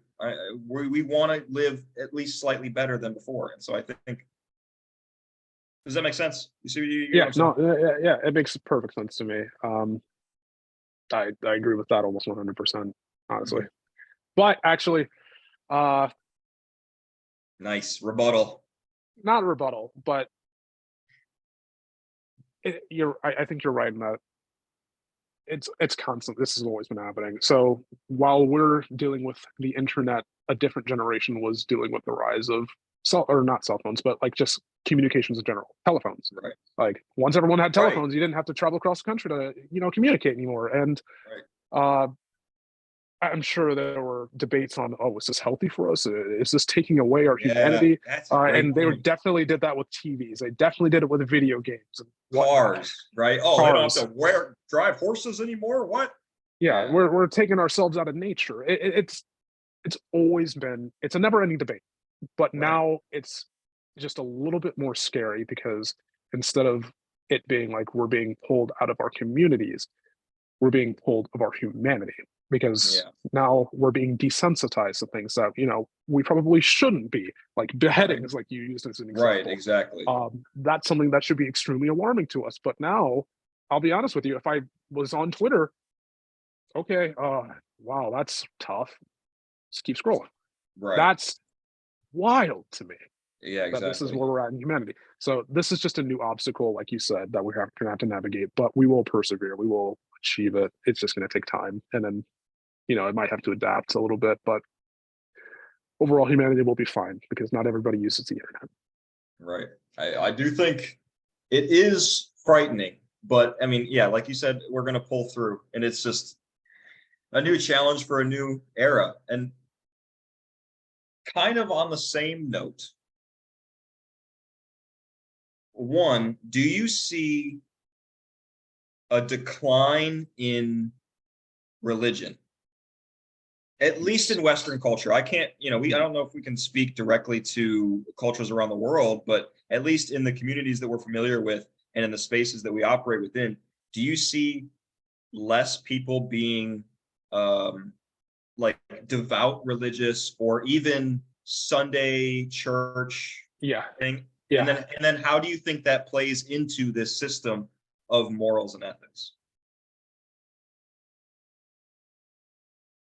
I'm going to be careful with how I talk about this. Okay. And I'm going to immediately refer to a book that I just read, which is Mhm. called "The Making of Black Detroit in the Age of Henry Ford." And Also, it we was a can edit, by the way. Like, yeah.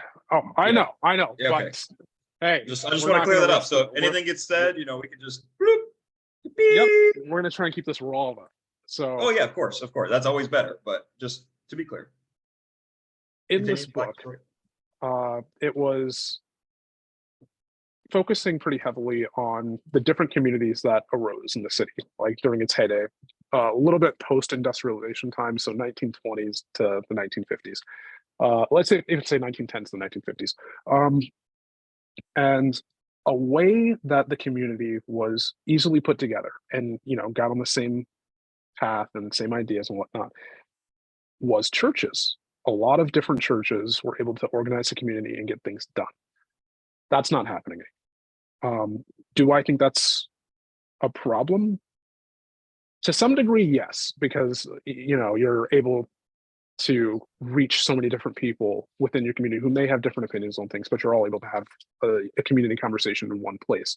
Um, I think now that would just happen on the internet, but you're losing that face-to-face interaction. So now you're more comfortable saying things that are, might be divisive, or they might be just completely wrong. You're more comfortable with it because you can be anonymous to some degree. You can change your name. Your face is not into it. So you have no honor in the game. So Hold on, you're gonna have to hold that note real quick. I gotta take a leak, brother. all right.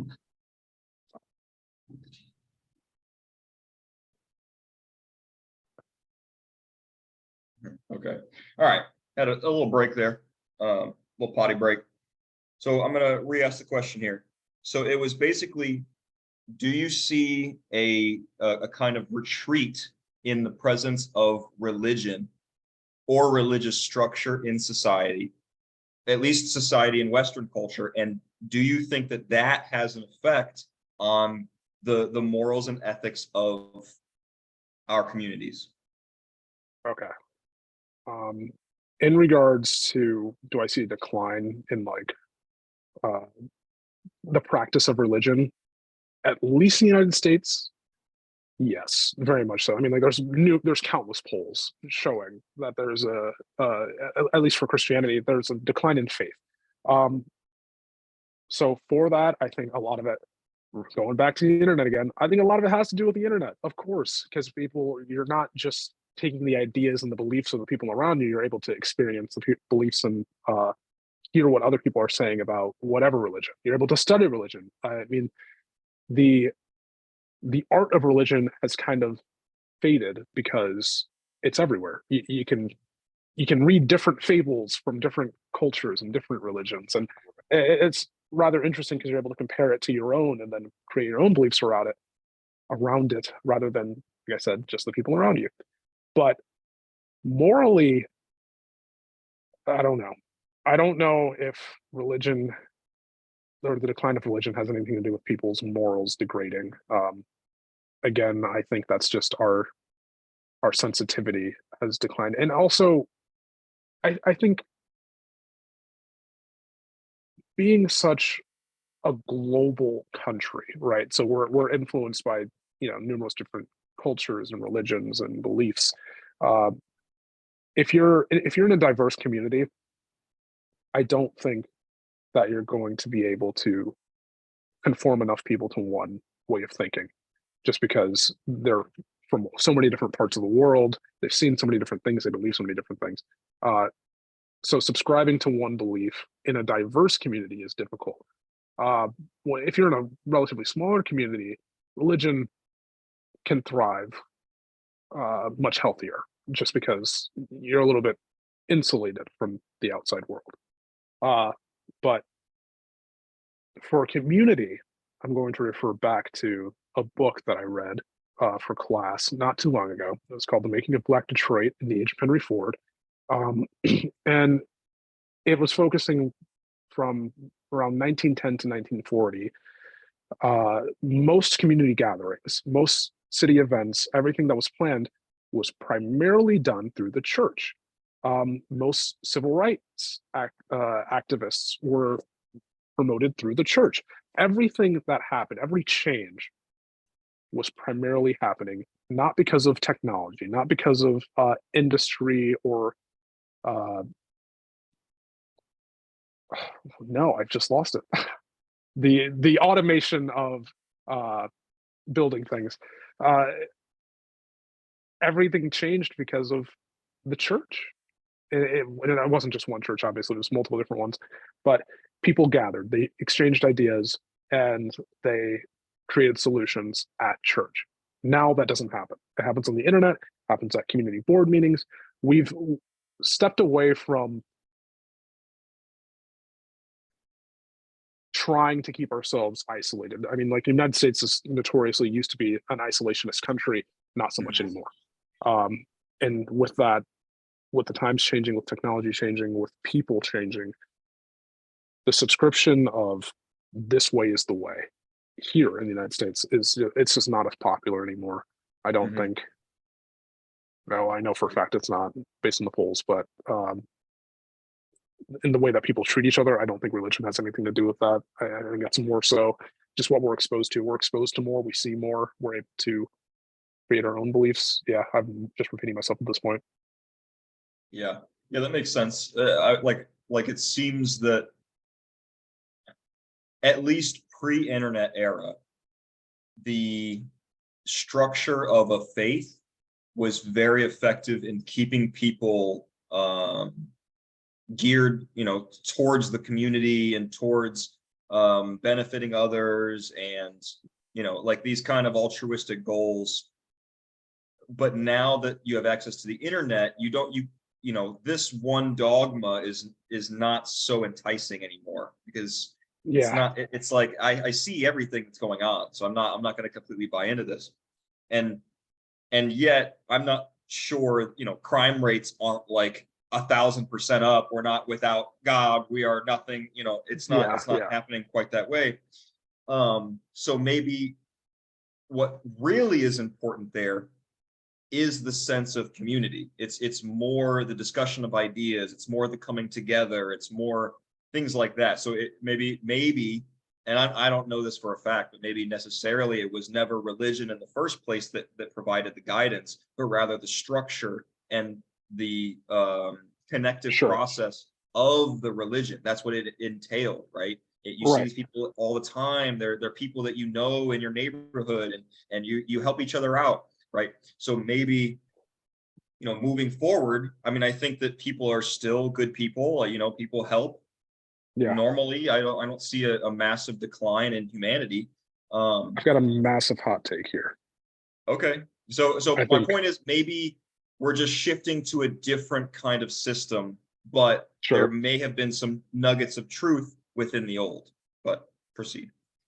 I think a lot of it also has to do with our modes of transportation.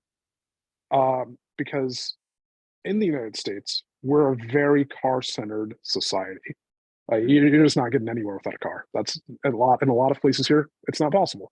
Mhm. You can Uber, that costs a lot of money, Right. but public transportation is on the decline, and it's not very good. It doesn't take you everywhere you need to go. Especially for places like Michigan, you get up in these northern states, you could theoretically walk 30 minutes to whatever city center you're trying to get to, but in the middle of winter when it's 14 degrees and there's 2 feet of snow, that's not going to happen. I mean, like it could, Mhm. but it's not the best use of time or resources either.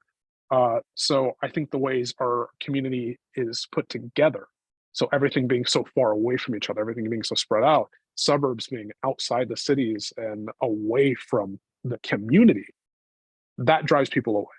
I mean, like Mhm. just the isolation of it. We don't have apartment buildings where you can wave at your neighbor every time you walk out the door.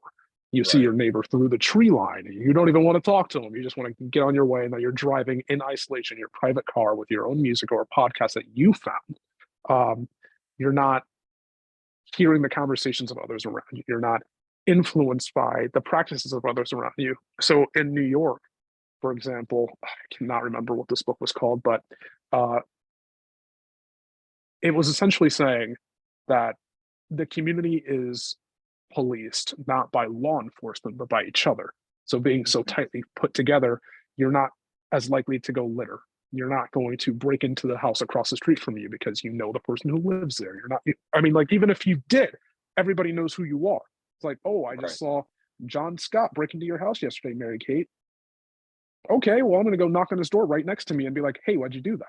We're Right. so isolated now that we're able to just form our own beliefs and our own systems and our own methods for everything, that it separates us from the community.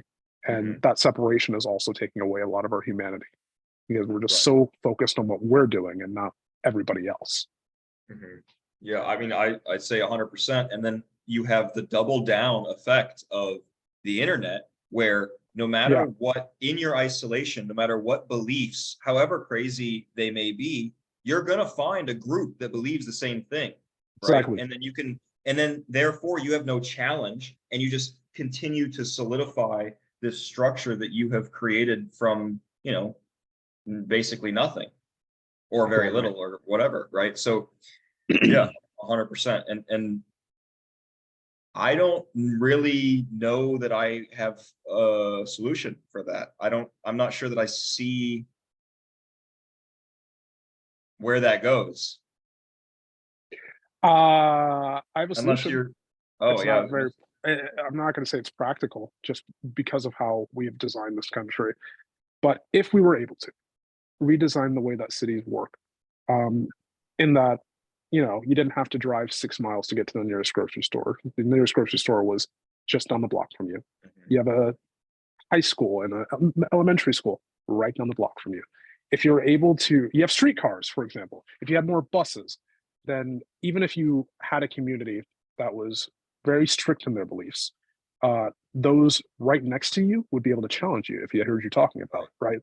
So, say you and I are having a conversation about whatever we believe on the bus, and then there's a whole different group of people who believe an opposite thing on the bus. We could engage in dialogue right there. Um, Yeah. so, if we want to like just literally rebuild the community, we have to rebuild cities. We have to get rid of the dependence on cars, the dependence on having to travel long distances to be able to do literally anything. We Right. have to put everything close to people. You can still have your suburbs, but make the suburbs a circle, right?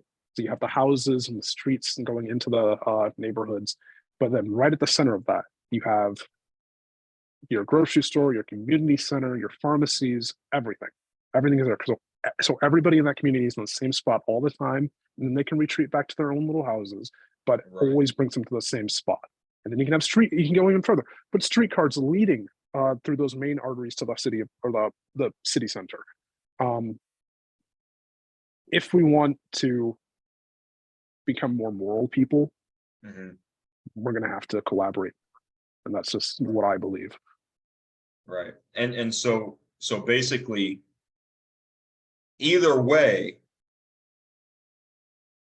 the community is what reinforces positive growth Sure. and good morals and stuff like that. That's interesting because I didn't really think about city infrastructure or anything like that, but I've definitely arrived at the same conclusion where, the community is so important to lifestyle and Mhm. especially important when you get into things like I know I can depend on this person and they know they can depend on me because we live in the same circumstances and we understand each other. And so I feel like Right. there's some kind of cultural creature comfort that comes with that. Nice alliteration. That now we don't experience because when I go to the grocery store, I never see the same face ever. Right.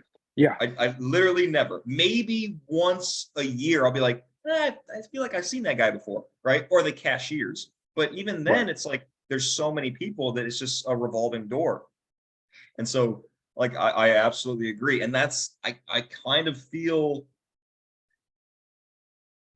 I don't know. I don't know if I would push super self sufficiency, but I would say nice alliteration again that some kind of instead of going, or I mean maybe not instead of, but in addition to the city infrastructure and planning, maybe different approaches to agriculture is the way that I've been thinking, and more like local farms Oh, straight to the dude, table. absolutely.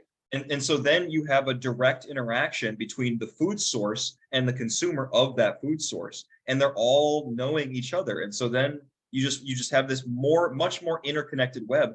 And I don't necessarily see why you can't do that on a bigger scale as well. If you plan cities correctly, right, then Mhm. and you implement these things together and then schools, high schools, even maybe even colleges, and you just kind of interweave things, then it becomes more of a community, and then that brings back the humanity and it brings back the understanding that whatever our differences, we're buying tomatoes at the same shop, right? Like we're reaching Yeah. for them at the same time. I see your face and we're good people, we're both paying with money and we both go to work, right? So Right. I agree. And that supplies, like you said, that the community polices each other. And then now you have the standard that is just slowly raised to where, like, yeah, we just don't do that stuff. We don't break into cars. We don't steal stuff. We don't rob your moped while it's sitting out front of your apartment, dude. Like Right. we're not going to take what isn't ours. So yeah, I absolutely agree. And that's very interesting about the infrastructure. And I can see your point immensely. I mean, I would say, how many cities can you go to in this country that have even semi-reliable public transportation? Few. Few, if any. Few. I'll tell you what, DC had wonderful transportation. DC has Really? a great transportation network. Yeah. But outside of that, major cities like New York, Right. maybe Los Angeles.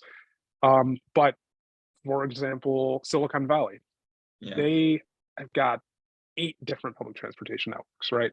None of them are connected. They're completely different from each other, totally different companies running them, um, which creates a lot of discrepancy. So, say you need to take this bus to get to Fifth Street, and you need to be there by 5 o'clock. You need to get to your destination by 5 o'clock.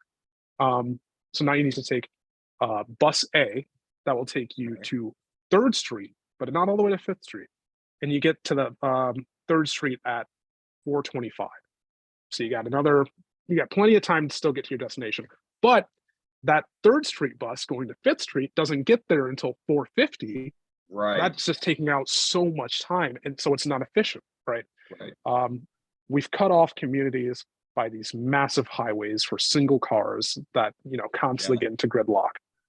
Why? When we could put 40 people on a bus and get them all to the same destination significantly faster, significantly cheaper, and we're taking out so many different environmental costs. So I'm not going to say like everybody needs to stop driving a car to save the environment. That's just not practical. Right. But At least improvement. yeah, it would be an improvement for Yeah. everyone. You wouldn't have to pay for car insurance. You wouldn't have to keep buying all these new fancy cars. And listen, I'm not trying to take away cars from anybody. I Right. love cars. I love driving. But if we want a more efficient society, in a world where we can trust each other more, Mhm. that's the way to go. Yeah. And Otherwise, then not only that, but access, like lower economic status. It's like, once you have a absolutely. car, it's, if you don't pay insurance and you barely pay for gas and you don't have to drive very far, then maybe the cost is not so great unless something breaks or something like that. But you reduce that cost to so much less when you have reliable public transport. And now the cost to access for anybody, maybe that's even reducing homelessness because you have more people who are readily able to get to where they need to go. And it's interesting now that you're pointing that out. That's so prevalent in Miami. Here, there is no public transport. Like there's a tram kind of thing, but it's Mhm. like spotty and it's like old and dirty. And I don't Yeah. know anybody that I've ever talked to who's used it. Right. I see like a couple people walking by, but and I don't see really any buses. Well, that's a lie. I see buses all over the place, but I don't know how well structured they are. But you know what I see a ton of is these crazy, poorly planned highways that are all Yep. stretching and intermingling and every single one of them packed. So it's what are we improving here? Are we improving access to different places, or are we just making more places for us to sit in traffic on? So Yeah. And now, don't even get me started about parking lots, my friend. Like, think about it. We have acres and acres and acres of just useless land because they're full of parking lots, right? right, Could you imagine if, all right, say you have a local mall to you that has, it can put 500 or 5,000 cars in its parking lot. That's probably what, 2, 3 acres of land. How many affordable housing units could you put there? And I'm not talking about single family homes. I'm talking about just like one big building full of apartments. How many poor people could be housed there, mhm, right? So now they don't have to pay for cars. They have public transportation that can take them to these massive apartment complexes that are relatively nice because we have all this excess land because we mhm. no longer need these parking lots. And then we can plan the city better around that. So now you have a whole community inside this apartment complex, and you have a city center not too far away from it that you can get to through that public Right. transportation network. It's Yeah. better for Or everyone.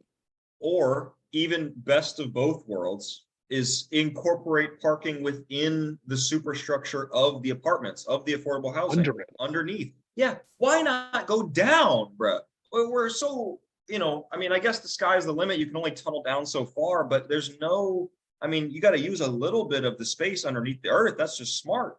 And But then I mean, because obviously it depends on where you're at too geographically, because some areas you right, can't really dig down. And right, other areas you don't want to dig down because flooding and whatnot. But right, still, our methods of just kind of, because highways were not planned out from the beginning. I mean, like obviously there was a highway network that was planned, but sacrifices had to be made because they're like, oh, well, we can like 96, I-96. was a highway that was originally planned to go from, I believe, Indianapolis to Port Huron. It wasn't even supposed to go to Port Huron in Michigan. It was supposed to go to Flint, Michigan, which was a massive Christ, I cannot talk, a massive distribution hub for cars at some point. But eventually, the federal government was like, we kind of need to go to Port Huron just in case, now you have a new shipping route. You can get to the lakes and, export from there. And then different states were like, maybe we want I-96 to go through our state because then we'd be able to connect to Indiana and then Ohio and then Michigan. And then, Texas got in the mix. They're like, oh, we want I-96. So now we have to get these different places. So even if your highway was already built, right, you have a line going down. I'm going to use this piece of paper as a reference. The plan was for the highway to go through here, but now all these different places want to be in on it. So now it needs to go on this jagged line and this jagged line and this jagged line. Well, that's not efficient. So fuck it. We're just going to build all the way through here. And then we're going to build another road right here, another build right here. How much fucking land is that? Yeah, exactly. And it seems like the highway concept came up, and I'm sure in the beginning, and even still now, occasionally, it's a very efficient means of travel, especially main highways, like major arteries connecting large parts of the country. But then you get to the smaller highways, and it seems more of just like we're on our heels a little bit. Like, oh, we have this problem now, we need to solve it real quick. Where it's like, why don't we get ahead of that? Why don't we jump forward on the ball and be like, we need to think 20 years into the future because we know everywhere is going to grow. Populations are going to grow all over the place. Cities are going to sprout up. We need to find a way to connect things that doesn't include building these massive concrete megalithic structures that take up all this freaking room. And then you can't use anything around it because of all the noise and all the construction. And it take years and years and years to build. And then the pollution from it all too, like the concrete. That's one of the most polluting substances we could possibly use. Just imagine if the highways were all train systems instead. I cannot talk today, Blocker. Imagine if they were all train systems. Right. That way they wouldn't have to be nearly as wide. Right. You could reduce the size of them. It's like 4, man. Dude, I love cars. I do. I think they're not going anywhere in our society. I agree. The dream would be a more efficient society, and that includes rails, buses, trams, etc. Yeah, and maybe even other options that haven't been considered yet. But the point being is that like this system of let's just build more roads is not really working. Yeah, and it just keeps happening and keeps happening. Every single time I drive somewhere in this city, there's another highway being built that's overlapping 2 other highways. And it's like, where are you guys going with this? And where's the line? Where were they're all weaving in between apartments and buildings and malls and through the city. And it's like, dude, why don't we just take a minute? And I'm sure that the traffic backing up is a real concern. I'm sure that travel times are a concern, especially with the growing population. I'm not doubting that. But why don't we just take a little bit longer to process that information and think, how can we do this even more efficiently than just the quick fix of building another road or another highway or another avenue? That's just sounded mighty liberal there, Nick. That's me, liberal Nick. Yeah, okay. Yeah, I didn't say anything about pollution. I'm fucking buying 10 cars just so I can make up for all. I'm eating twice the meat now. No, I'm just kidding. No, not the meat. Yeah, here we go. No, but I agree. And it's,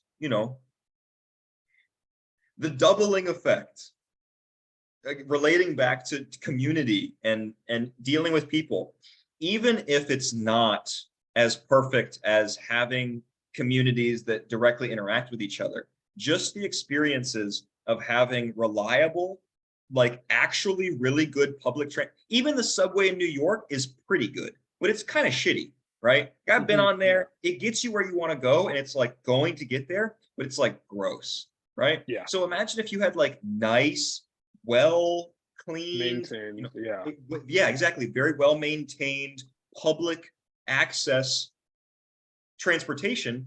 That would change the game. And then now you have the opportunity to meet all these different people in all these different areas. Maybe that's also Same deal. The American Highway Act at the time was revolutionary. It was great. It was a perfect idea for the time. It generated job growth in a time where the country desperately needed jobs. It promoted job growth in industries that were manufacturing cars. It was a very important necessity for the time, but the country might have outgrown it, and I think it has. We connected ourselves so well that we've spread out so well, but now we have no way of actually, maintaining those arteries. Like, roads are here dilapidated. They're horrible, horrible roads. Right. That require constant maintenance. We're at a point now where it's either we need to shift our focus as a country towards a new form of transportation, or we have to keep doubling down on what we already have and just praying that it lasts longer. Strange world. And that's the thing though, is you just proposed two ideas, which are the two ideas at hand here. It's either continue going on the path that we're going and double down because that's the option that we have, or really think outside of the box for a new solution and try something that is, and maybe it'll fail, but at least trying something new, because even if it fails, now you know it doesn't work. So going in this way, even if you get all the way over here and then suddenly we're like, you know what? Maybe we should do something different than roads. We already built them. And what are you going to do with all this hundreds of thousands to millions of tons of concrete and rebar and steel? Yeah. Exactly. What are we going to do with that? We don't have any method of repurposing that stuff as far as I'm aware. So, you have this path where it's like you keep going down that way and it's going to lead you to a dead end. And then you're going to have to cut your way back through. Yeah, which I think it's very ironic. Like, politicians pushing, specifically left-leaning politicians pushing for electric vehicles. Yeah, that's also not practical just because of the resources required to make the batteries for electric vehicles. That's a finite resource, but it's not going to last forever. Right. Same with oil, but there's significantly less of that. We keep, trying to maintain the status quo, but slightly adjusting the plan. It's not going to work long term. We're just going to keep pushing the bar further and further down the line. Yeah, but eventually we're going to have to pick it. Yeah, we're going to have to pick it up and deal with it eventually. I don't know what we're waiting for. Maybe a better economic position, but quite honestly, restructuring the way the country is built now would generate countless jobs and opportunities. Not only would it do that, but it would also promote innovation in these technologies, some things that have been around forever. I don't know what the holdup is, and I don't know what the gaslighting is about on behalf of the Democrats, but it's irrational. It doesn't make any sense to me. Long term, it just seems like we have no plan. Yeah. So do you think that comes from, this is both culture and society, but also politics? At least this is my perspective. And I'm curious if you share the same, and then either way, if you share it or do not, how it kind of affects this outlook. But it seems to me like right now there's less of a focus on getting things done and more of a focus on looking like we're getting things done. Oh yes, duh, absolutely. Right. It's just this perception game of like, we will work 3 times as hard and create 6 times more problems in the future just so that we can look good today. Whereas if you just took all of those, exactly, obviously everything's the freaking money game. So you agree, and then that's where this is just pouring out. And this is the least, maybe not the least, but only one of many concerns that this is, part of, I believe anyways. So the thing is do you see that changing anytime soon? Or is the only option, I got to get in there so that I can change the game? Is that it? Then you have to rely on this 20-year plan? Right now I'm relying on the 20-year plan. Because, I haven't seen anything otherwise. But exactly. It's all about the dinero. And Yeah. you mean, as of right now, when these contracts go out to bid, so like building a highway, for example, when the contract go out for bid, it's not who can build the best product, it's who can do Right. it for the cheapest. Um, so then you're like, oh, I'll do it for the absolute cheapest, and then you just let the materials sit on the side of the road until you get 3 months to finish the contract. For the first 2 months, you do absolutely not shit. That last month, just get it all done really fast. You're sacrificing, the efficiency of the project for the the benefits of the project, right? You're Right. really taking away, cutting corners in every location. How to change that? Regulation. We're going to need to, create better laws to enforce. Okay, so for example, you could say, all right, we're going to do a contract. We want you to do it the cheapest, but we also want it done within 3 months. But on top of that, you are required to maintain this for the next 5 years. Um, we're not going to pay you to do that. This is all a part of the deal, right? So if we make deals like that rather than do it for the cheapest, the fastest, but also you need to maintain it, that Mhm. might promote some industries to say, okay, so let's make a better product so it costs less down the line, Right. rather than just rushing it out and then forcing the state to pay for it. You know what I mean? Hmm. Yeah, I was going to Um, object there, but I see because I was going to object to the fact that, sorry if I'm cutting you off, but I was going to object to the fact that we want to do it the cheapest and we want to do it the fastest, and also you got to take care of it. But then because then like you're just putting so many rules on the subset that it's now like, how are you going to get anything done? But also I see how that drives innovation, because if you have these rules, this oh, you weren't moving. I thought I lost you. no, I'm sorry. Okay. Because if you have all these rules, then all of a sudden it's more important to find that next the next plastic or the next concrete or the next superstructure material, the next Right. metal alloy that we can use to make things better and better and better. And then now that again, more jobs. Jesus H, earthquake here. Yeah, no, it's I see your point. I see it. that's it. Hmm. So, man, Getting in your mind, huh?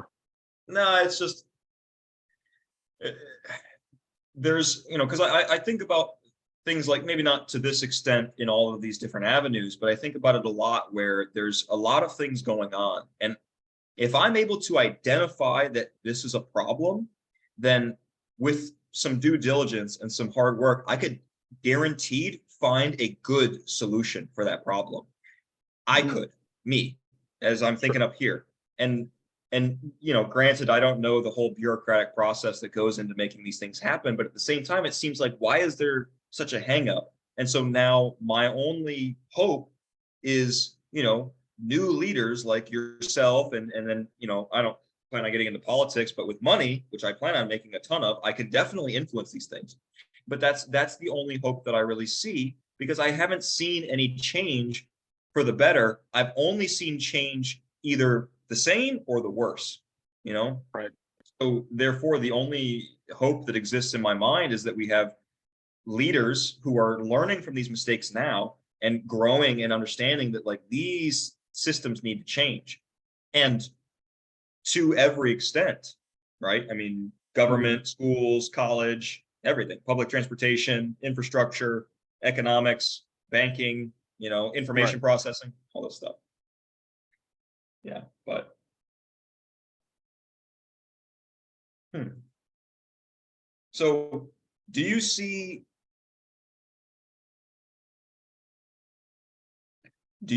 any change coming, particularly like on government? Because at least to me, it seems like this is kind of a somewhat top down. Like, there are problems that exist within the government, or at least the processing of how the government flows, that is not allowing for things to improve at the rate at which they could. Is there something preventing that? No, no, no, I'm saying that that's what it looks like to me, is that the Oh, I government see. isn't functioning the way that it definitely could be. And so do you see reform, like extreme reform coming to the government? No, No, not anytime soon. not anytime soon. Currently the government is compromised. Russia has oligarchs. This is, I mean, I'm quoting Bernie Sanders right now, who is not my favorite politician, but he made a great point the other day. Russia has oligarchs, and so does the United States. Ours are just called lobbyists. There's just too much money in this. There's just too much money in politics right now. Right. And because of that, because of these ancient vessels occupying these very important seats in our government, just getting flooded with cash that they'll never be able to spend. There's not going to be any change anytime soon. And when that happens, I imagine it's going to happen under not so great circumstances. But I can't tell you what that's going to be. That would make sense. So I don't even know really how to ask the question, but so what you're saying is that there's like some very deep cracks that run within the system on which this country is built. Yeah, I mean, not even, I wrongly blamed it mostly on lobbyists. Well, mostly on lobbyists is accurate, but only on lobbyists. But also there's so much red tape now, Nick. There's just an absurd amount. So you can't even get a project off the ground without the authorization of 16 different agencies, right? And that also isn't helpful, because you just get one person to prevent you from, pushing forward a new, I know this word is dirty now, but a new agenda that kills everything for the future. There's just no reviving that. It also doesn't help that our politics is so divided.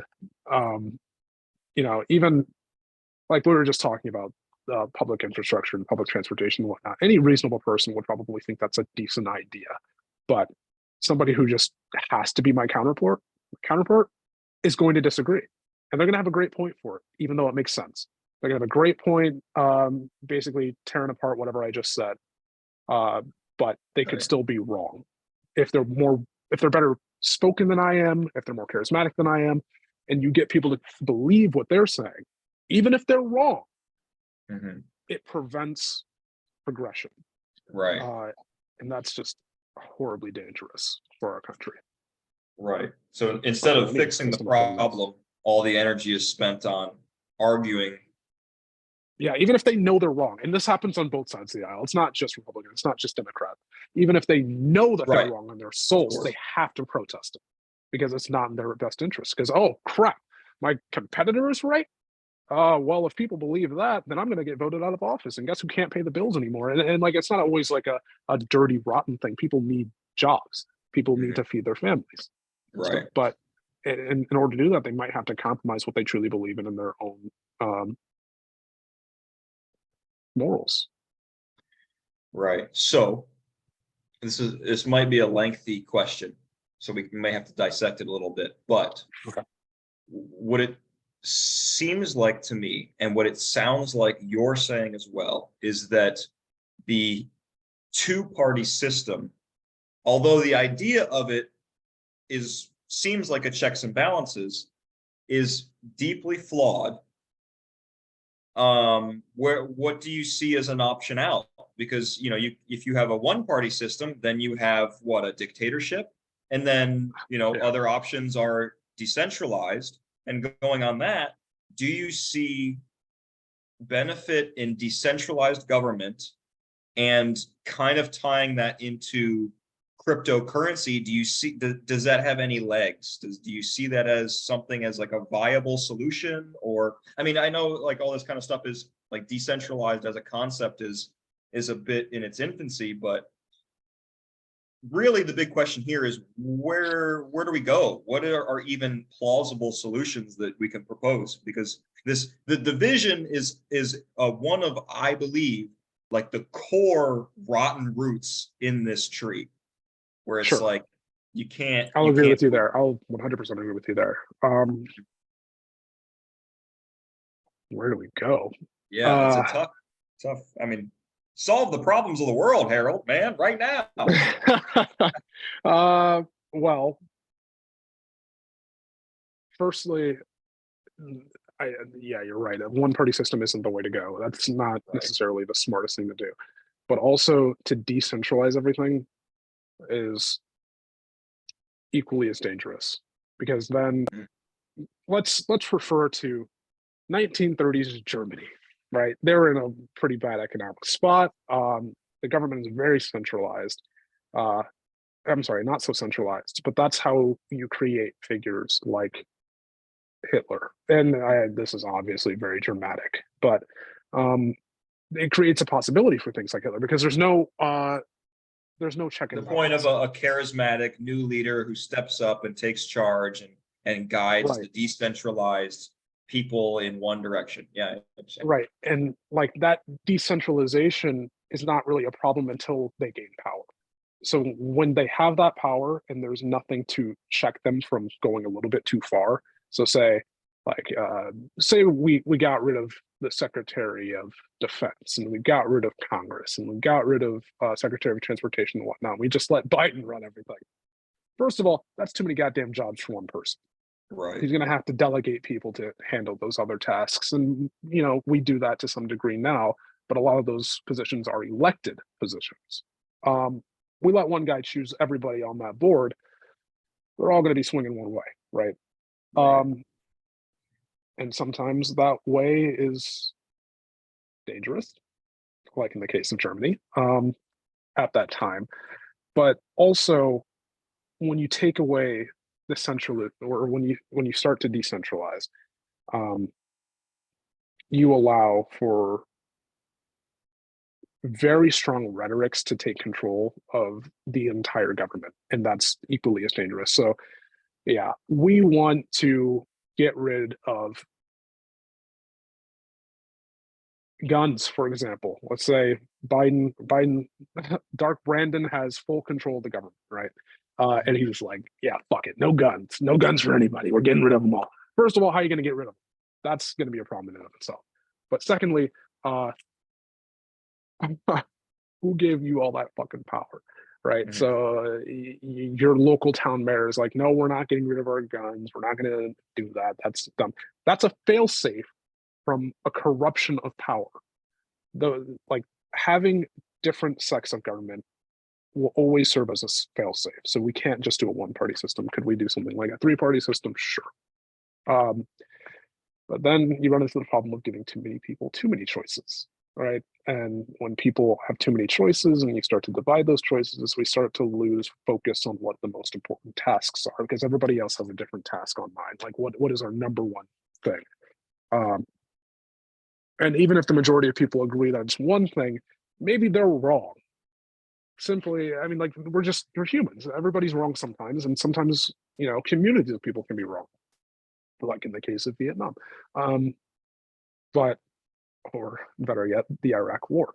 Uh, if there was a failsafe to prevent, Dick Cheney from basically becoming president and going into the Middle East and tearing apart their entire region, we'd be better off. But there wasn't a failsafe for that.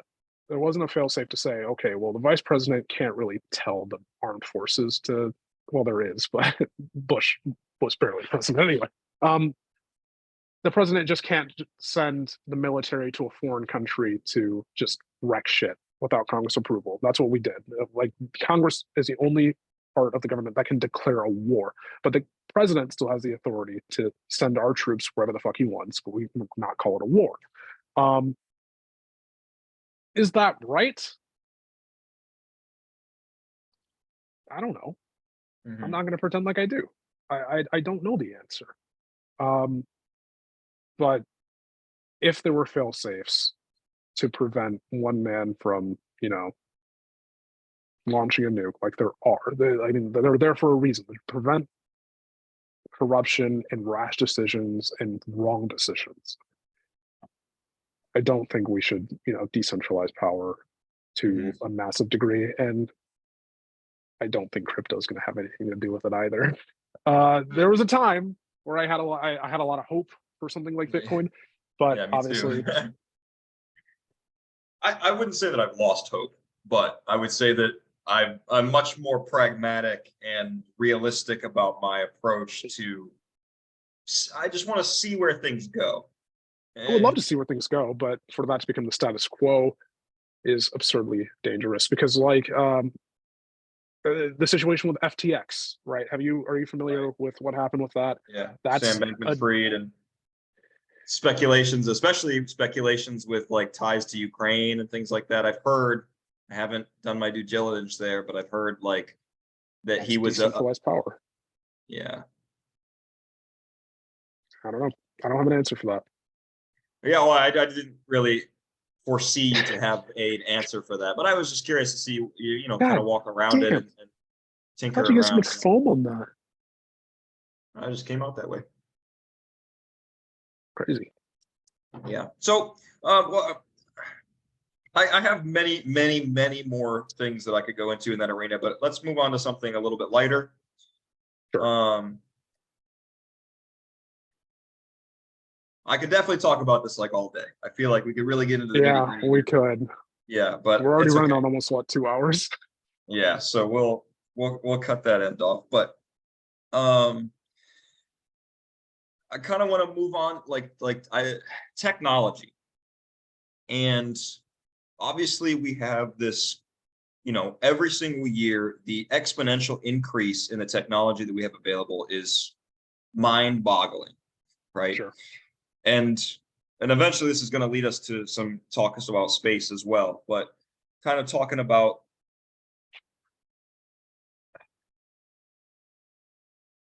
I guess, like, are we moving too quickly? Are we moving too quickly, or are we moving just fast enough, or could we be going faster? Is this, are we playing with fire here, especially, you know, when you get into things like AI? Like, does that Mhm. kind of stuff make you nervous when you get into AI and autonomous vehicles and things such as that? Well, firstly, this is all just my opinion, but autonomous vehicles do make me nervous as shit. I would love to see a world where almost if we were staying on the path of personal vehicles per Mhm. person, I would love to subscribe to the idea that autonomous vehicles could create a safer driving experience, Mhm. assuming that they can all interact with each other. So the vehicles are able to communicate with each other, not just dependent on other drivers, awareness and conditions. The vehicles are the ones doing all the work. In that aspect, I would love to see it. But in the way that it is right now, no, because computers make mistakes and so do people. But I'm more concerned about the people's mistakes because I trust myself to be able to react to, another driver's mistake. But do I trust a computer to be able to come up with the right solutions? Are they going to see the car to the right of me? Are they going to see the kid walking across the street? Are they going to, make the right decision with that half a second that you have? Eventually, sure, maybe, but we're not quite there yet. So I don't think we should have autonomous vehicles on the road quite yet. Um, but do I think we're moving too far with technology as a whole? No, and I Maybe think not it's too some far, but too fast for. So I guess let me kind of reframe the question a little bit before sure. you answer. But Rephrase it while I yeah, a draw little bit. something here. Okay. So really, it's kind of come to my understanding that a lot of, or maybe not a lot of, but at least some of the issues that are kind of popping up in society now come from the fact that technology and technological advancement is moving at a faster pace than human evolution can handle. And at least now, you know, because technology has just started to, you know, we didn't even have, you know, cell phones that many years ago.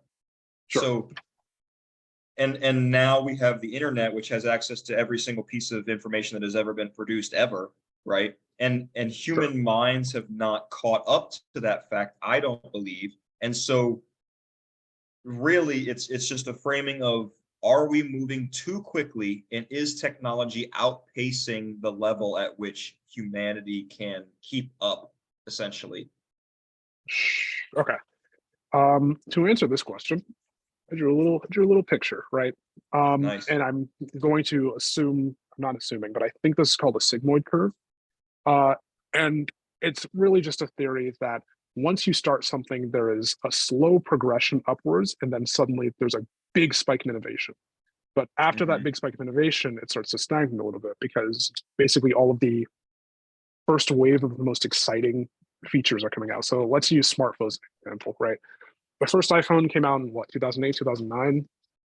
Didn't have a front facing camera, didn't have an app store, didn't have a bunch of features that we are spoiled with today. Uh, so that would be at the tail end of this sigmoid curve. Eventually, we start, innovating. We get to the iPhone 4. We have a front-facing camera. The design of the thing is a lot better. It lasts a lot longer battery-wise. We have a lot more cool features. And then suddenly, we get to the iPhone 5S. We have iris scanning and fingerprint scanning, and we had tap to pay, and it's just a plethora of new innovation suddenly coming out. What was the last phone that you can remember being excited about? Like just getting it and being like, oh, it does this cool thing.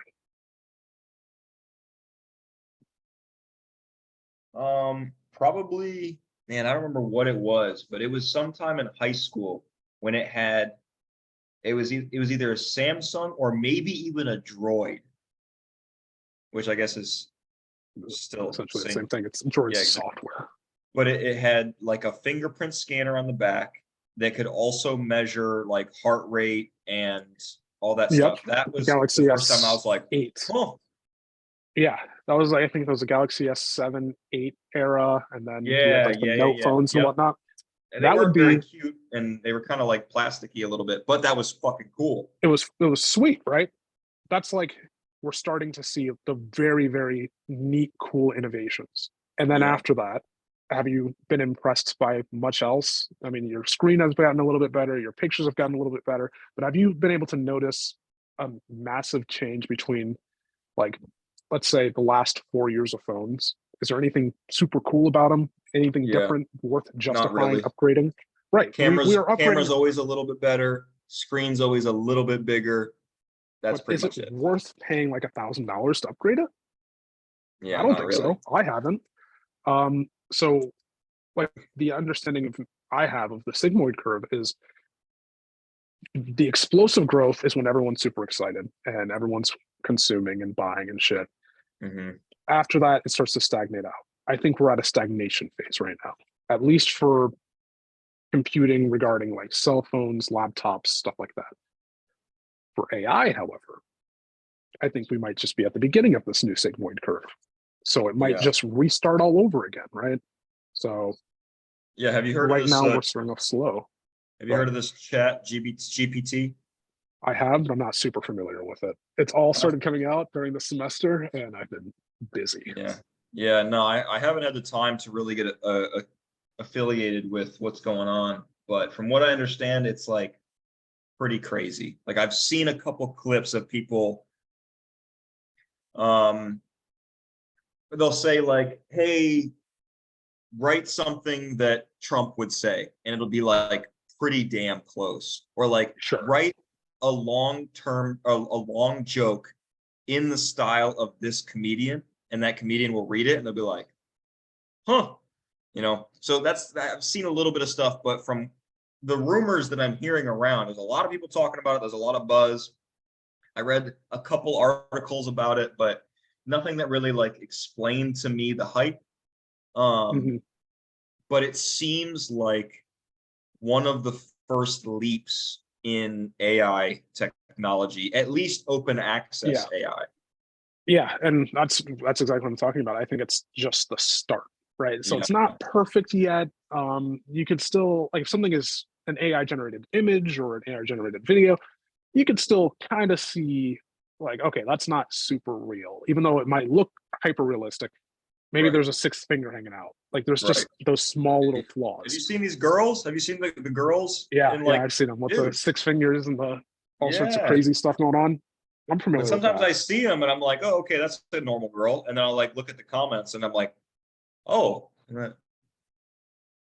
Yeah, there's the small things. So once that, and you mentioned earlier, like you're not super with it quite yet. You're not sold on it. Neither was anybody when laptops first started coming out. There was like no right. real utility for them. Over time, as it became developed, it was more of a thing that people needed. It was a necessity, Yeah. something that we required to get things done. AI might get to that point too. I think the danger with AI currently, as of right now, I don't know what it's going to be in the future because like this technology is crazy explosive growth. Like I said, it's going to be some stuff that I could never even imagine today. But the danger with it is deep fakes. That is Yeah, terrifying to man. me. Yeah, The that's rough. the voice mimicking, the video, that is horrifyingly dangerous because not everybody is brilliant, and Right. The governments are masses, I would quite say, gullible. are not. Yeah. Yeah, the governments are quite gullible. So say we made a video of President Biden talking about nuking North Korea or something, and then the oons Right. took it I didn't seriously. even think about That's a that. problem. That's a Right. serious fucking problem. You'd Um, stoke tensions of a world war with something like that. yeah, just fucking around. That's so dangerous. Yeah. Or like alternatively, you can use it to manipulate people, right? So you can use it, make Biden be like, okay, the American people need to start believing that gummy bears are actually God.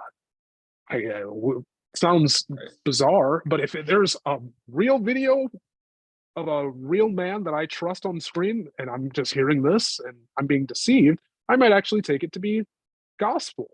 And like we Right. said, there's a lot of gullible people. That's so fucking dangerous. Yeah. I Go mean, march even outside with your tiki torches. It's weird. yeah, even bringing it down to an even more local level. Imagine receiving a video from, your mom saying, "Hey, I just got hit by a truck. Can you please send me $600?" Hmm. That's a whole new level. And you're like, "Holy shit, dude." Maybe Yeah, you don't quite recognize that it's from a different number or something, but it's your mom and her voice saying, "This accident just happened. Please send me money." And it looks completely convincing. What do you yeah. do about that? How would you be able to weed that out? That's Regulation, regulation, regulation. That's the yeah, only way. I mean, if people but can dream it, they're gonna make it. And the right. only way to prevent them from doing that dumb shit is to prevent them from having the option to. Prison, baby. Deep fake No, crimes, no, not 10,000 going, years. not like 10,000 years that. into quantum space Regulation, prison.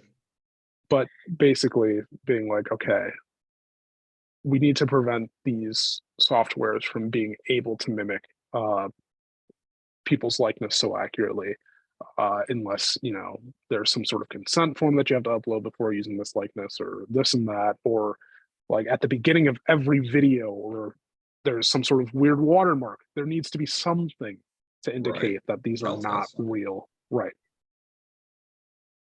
But Yeah.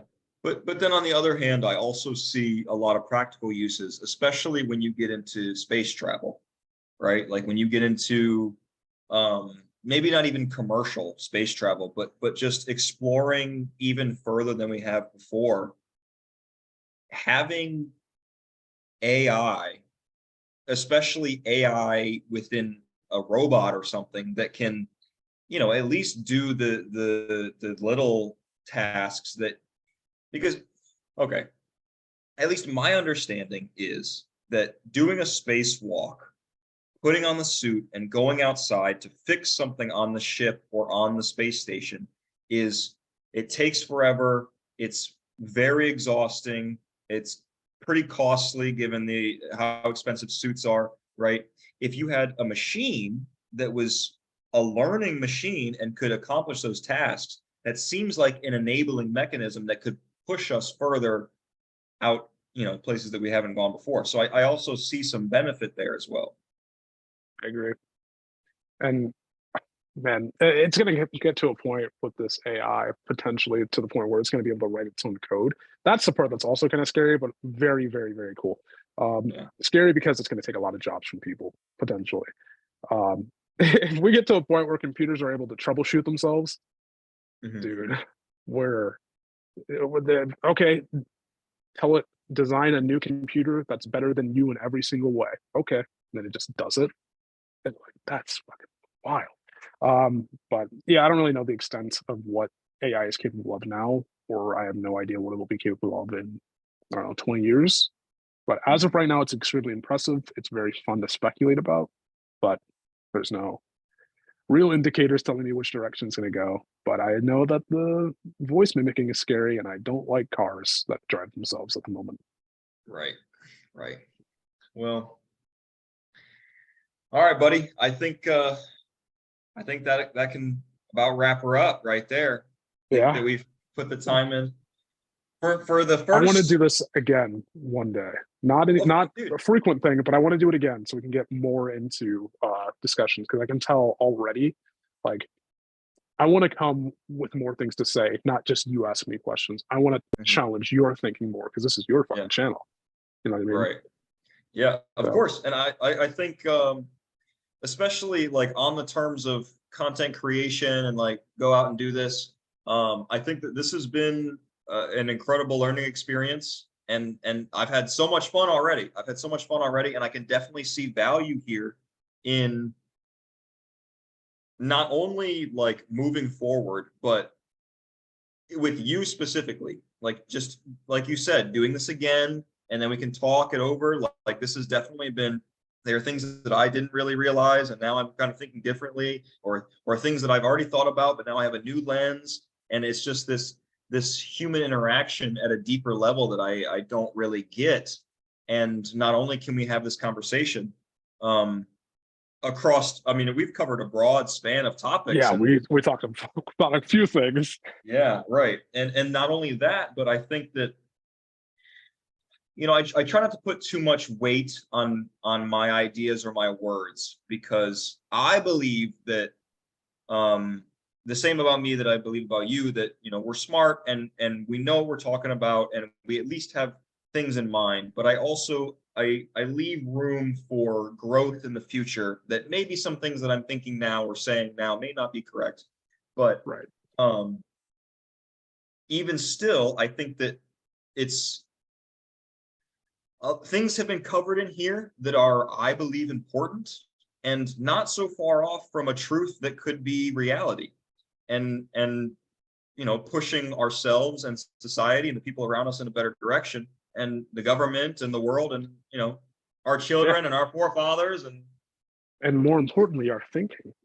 right. It forces us to challenge our own beliefs. And even, like, talking to you about the things that I already believe, I was kind of nitpicking myself, right? And Mhm. trying to clarify certain things. And in that clarification, I was like, okay, well, that doesn't quite make sense. So maybe I have to, try a new approach to even discussing it, but implementing it. Right. And that's so important about this deep level of communication, or at least communicating about topics you don't talk about regularly. Is I may be thinking about these things every day, right? But if I don't voice them, maybe when I start voicing them, and then I voice my initial blah, which all makes sense because it's so well rehearsed in my mind. And then I start Mm. getting down to the nitty-gritty, and I'm like, well, this doesn't really quite add up. And now I have to tweak the whole system. It just makes it better as a whole. Better as a whole. Yeah, I agree. Of Yeah. So I thank you very much, brother. I really appreciate it. We'll course. definitely have to do it again sometime. I appreciate you being my first podcast guest ever. Dude, Thank you so I'm much. fucking honored. Genuinely. I thought maybe Sin would be here first. No, that's way down the line. Okay. She's got her own stuff going on, and we're gonna try and keep them separate for until Understood. things. Yeah, that's Yeah, not a bad plan. That's not a bad plan. yeah. But with that being said, ladies and gentlemen, Harold Nunlee, great guy. He's gonna be doing big things in the future. Watch out for him. And with that, I will say, Nick out. All right, you can cut there.